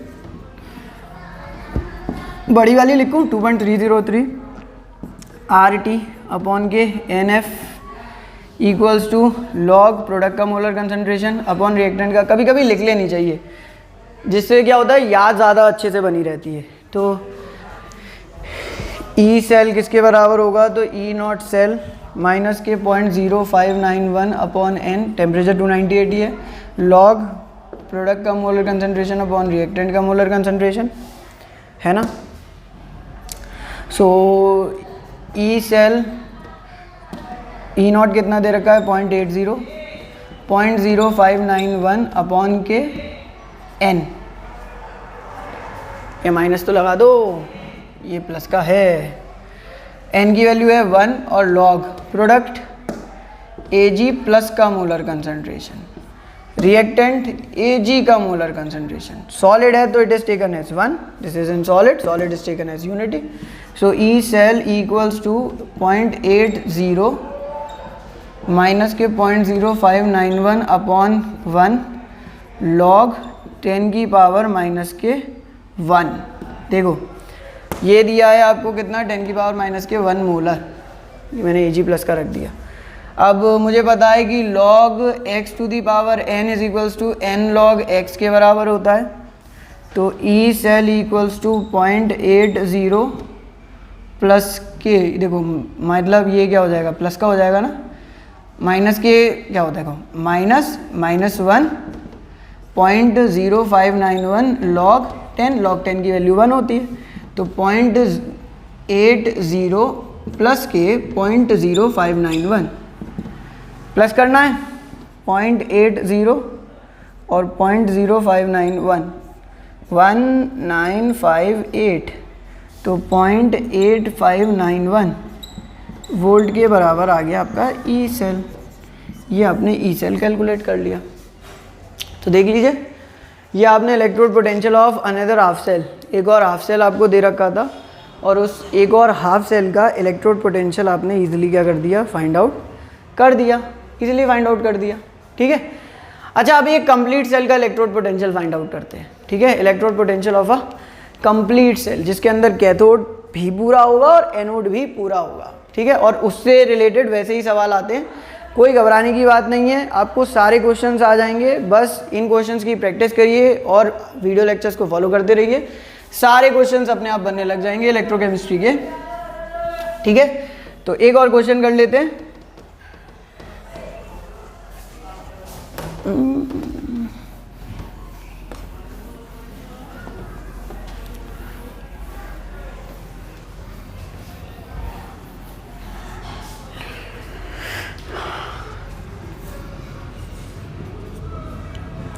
देखिए क्वेश्चन है कि कैलकुलेट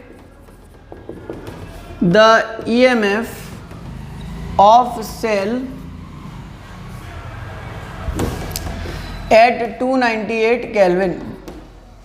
ठीक है, सेल क्या है, तो सेल है Zn 2 प्लस 0.1 मोलर कंसंट्रेशन, ये सॉलिड, ये aqueous salt bridge, Cu2 plus 0.01 molar concentration, और ये Cu सॉलिड।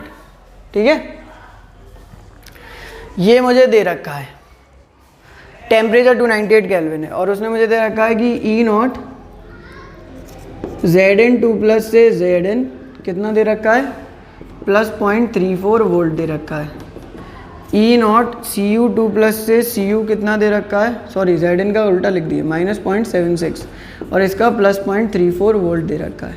अब कह रहा है EMF of the cell find out कर दो, ज़रा ई सेल ज़रा फाइंड आउट कर दो, कर दो कर दो कर दो, कुछ नहीं है करने में, क्या है करने में, पहले इसकी सेल रिएक्शन लिख दो, बस लिखो, देखते देखो एट एनोड क्या हो रहा है, Zn कन्वर्ट हो रहा है Zn 2 प्लस में और 2 इलेक्ट्रॉन को लूज कर रहा है, एट कैथोड क्या हो रहा है, Cu2 प्लस 2 इलेक्ट्रॉन को गेन कर Cu में कन्वर्ट हो रहा है। सो ओवरऑल सेल रिएक्शन लिखूंगा तो Zn plus Cu2 plus gives Zn2 plus Cu, this is overall cell reaction. सबको लिखना आ जानी चाहिए अब तक, तो पहले एनोड की लिख लो फिर कैथोड की लिख लो। मेरा ये एनोड रिप्रेजेंट करता है, ऑक्सीडेशन हो रहा है, so this will represent anode, reduction हो रहा है तो this will represent cathode, simple है, ये आ गया। अब n की वैल्यू बता देना, तो n की वैल्यू 2 है। अरे नंबर ऑफ इलेक्ट्रॉन्स, कितने का इलेक्ट्रॉन, कितने मोल ऑफ इलेक्ट्रॉन का ट्रांसफर हो रहा है, सो 2 मोल ऑफ इलेक्ट्रॉन का ही तो ट्रांसफर हो रहा है, तो n की वैल्यू कितनी आ गई, सो द n की value comes out to be 2, n की value comes out to be 2, n की value comes out to be 2 according to the Nernst equation.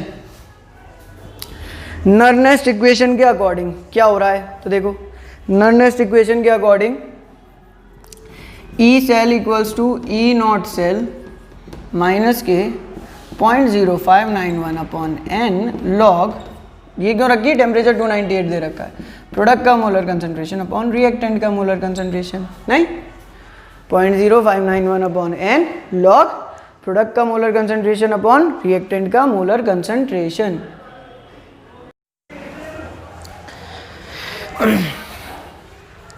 तो अब मैं इसमें आगे वैल्यूज पुट करूं, तो ई नॉट सेल किसके बराबर होगा, देखो पूरा सेल है तो ई नॉट सेल बराबर क्या होगा, E naught cathode minus E naught anode के, यही होगा, यही रखते थे रिडक्शन पोटेंशियल।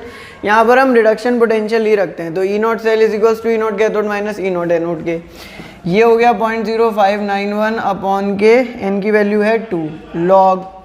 अब प्रोडक्ट वाले साइड में देखो क्या आ रहा है, तो Zn2+ का मोलर कंसंट्रेशन अपॉन Cu का मोलर कंसंट्रेशन अपॉन में इंटू Cu का मोलर कंसंट्रेशन अपॉन Zn का मोलर कंसंट्रेशन और Cu2+ का मोलर कंसंट्रेशन, है नहीं।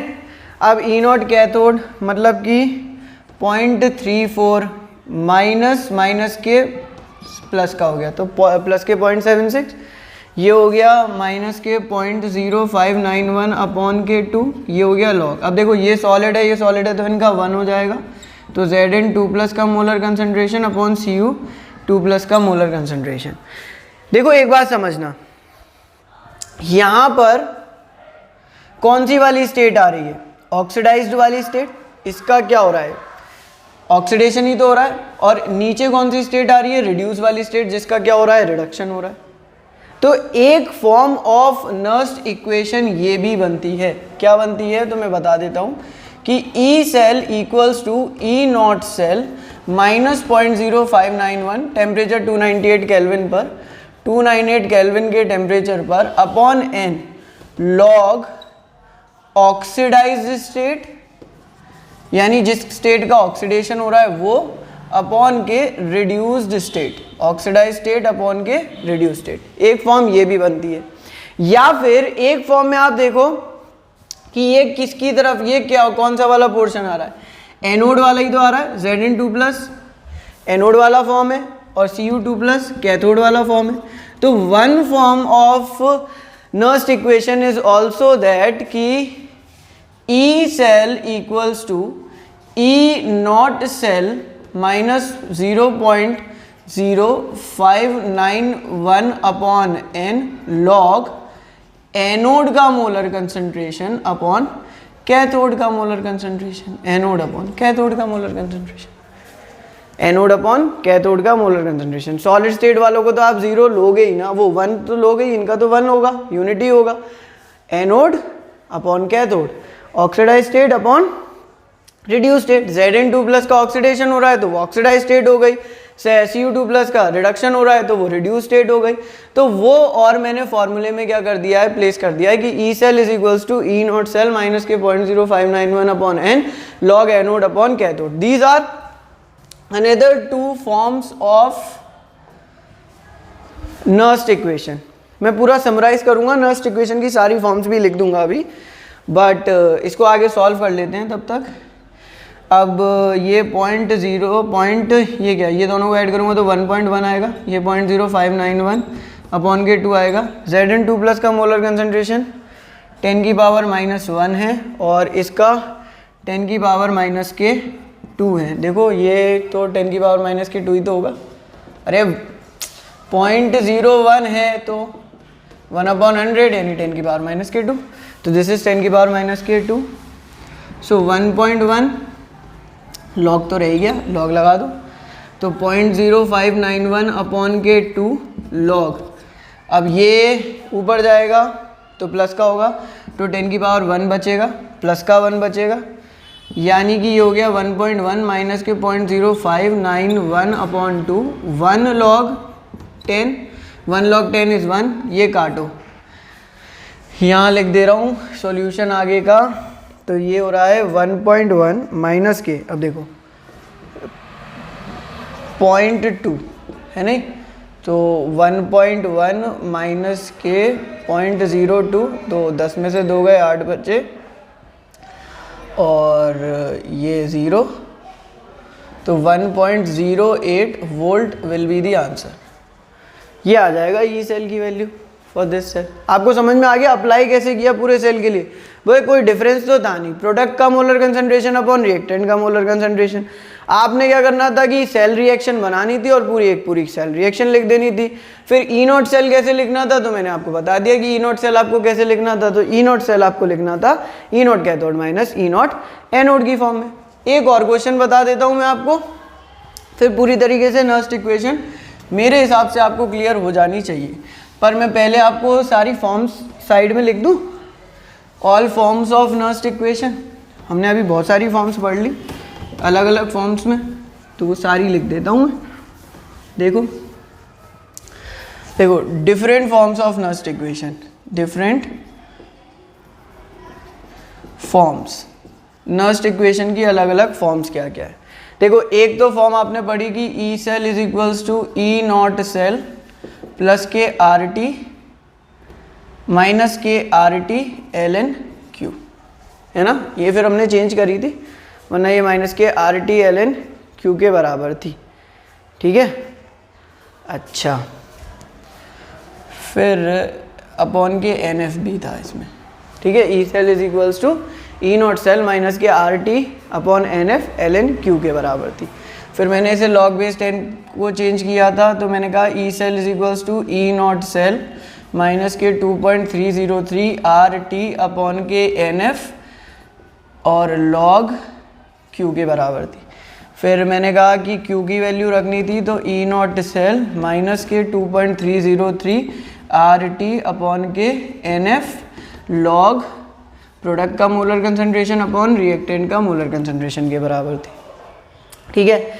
फिर मैंने आपसे कहा कि E cell equals to at 298 kelvin पर ई नॉट सेल माइनस के 0.0591 अपॉन एन लॉग प्रोडक्ट का मोलर कंसंट्रेशन अपॉन रिएक्टेंट के मोलर कंसंट्रेशन के बराबर थी। फिर मैंने कहा कि E cell is equals to E not cell minus के 0.0591 upon N log oxidised state upon के रिड्यूस्ड स्टेट के बराबर थी। फिर मैंने आपसे कहा कि E cell equals to E not cell minus के 0.0591 upon N log anode upon के कैथोड के बराबर थी, ठीक है। तो दीज आर दी फॉर्म्स जो हमने एक दूसरे के साथ निकालते निकाली हैं, और ये सब फॉर्म्स किसकी हैं, नर्स्ट इक्वेशन की डिफरेंट फॉर्म। पर कौन सी वाली आपको हर कंडीशन में याद रखनी है, तो ये वाली और ये वाली, जिसमें ये वाली तो ज़रूर याद रखनी है, ठीक है। एक क्वेश्चन और देख लेते हैं। कहता है कि calculate the EMF of following cell at 298 kelvin. इस सेल के लिए ईएमएफ पता करो और कितने टेम्परेचर पर पता करो, तो 298 केल्विन के टेम्परेचर पर पता करना है। सेल क्या है, तो Zn2 plus 0.1 molar solid aqueous salt bridge, Ag plus 0.01 molar, और यहाँ पर क्या रख दूँ मैं, Ag सॉलिड, और उसने दे रखा है ई नॉट Zn2 प्लस से Zn माइनस 0.76 वोल्ट अपना वही, और ई नॉट Ag प्लस से Ag कितना दे रखा है, तो प्लस 0.80 वोल्ट। अब देखो जानबूझकर मैंने ये क्वेश्चन लिया है, क्योंकि देखो इसमें जो इलेक्ट्रॉन का ट्रांसफ़र है वो दोनों तरफ आपको बराबर नहीं दिख रहा होगा, एक तरफ प्लस का 2 का चार्ज दिख रहा है, एक तरफ प्लस 1 का दिख रहा है। तो ये समझाने के लिए कि आप n की वैल्यू कैसे निकालेंगे, n की वैल्यू बैलेंस रिएक्शन के बेस पर निकाली जाएगी, बैलेंस होना चाहिए। देखो कैसे, एनोड पर क्या हो रहा है, तो Zn कन्वर्ट हो रहा है Zn2 प्लस 2 इलेक्ट्रॉन में। कैथोड पर क्या हो रहा है, तो Ag प्लस कन्वर्ट हो रहा है इलेक्ट्रॉन गेन करके Ag में। बट जब ये 2 इलेक्ट्रॉन लूज कर रहा है तो ये 2 गेन करेगा, अब ये 2 गेन करेगा तो ये 2 होगा, ये 2 होगा, बैलेंस हो गई। ओवरऑल सेल रिएक्शन लिखो, इलेक्ट्रॉन से electron cancel, Zn plus 2Ag plus gives Zn2 plus 2Ag, ये हो गई।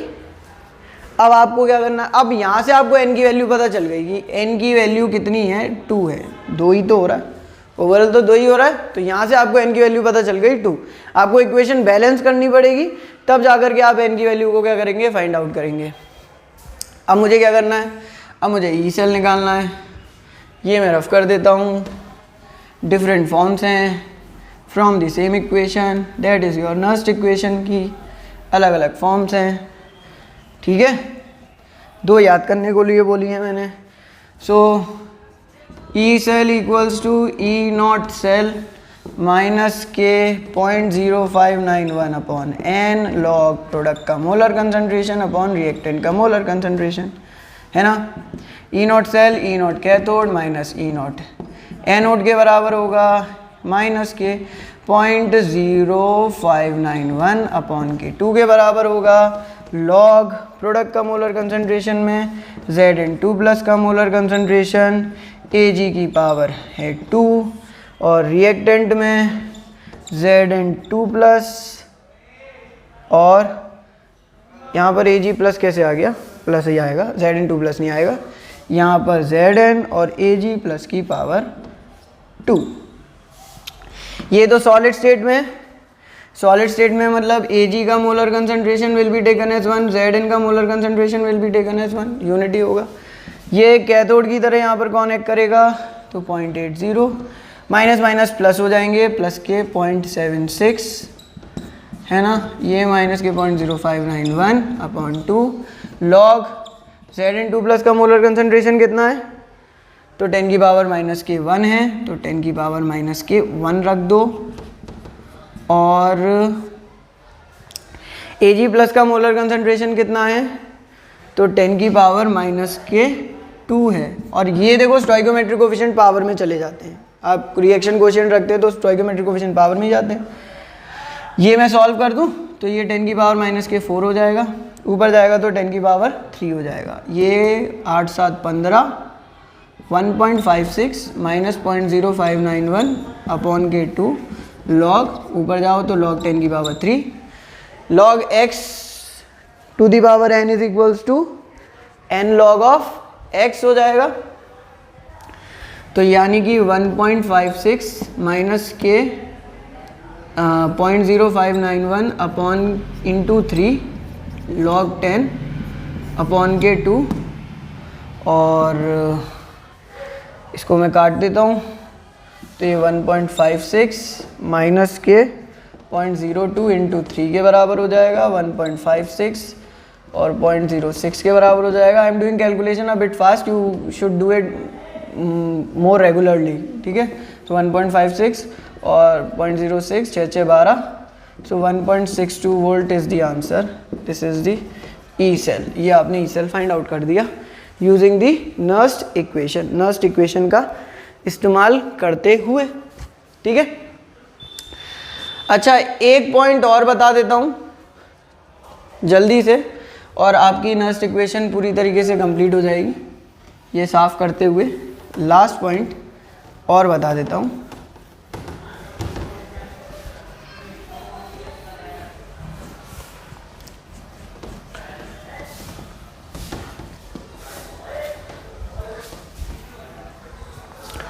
वो पॉइंट है relation between Nernst equation and equilibrium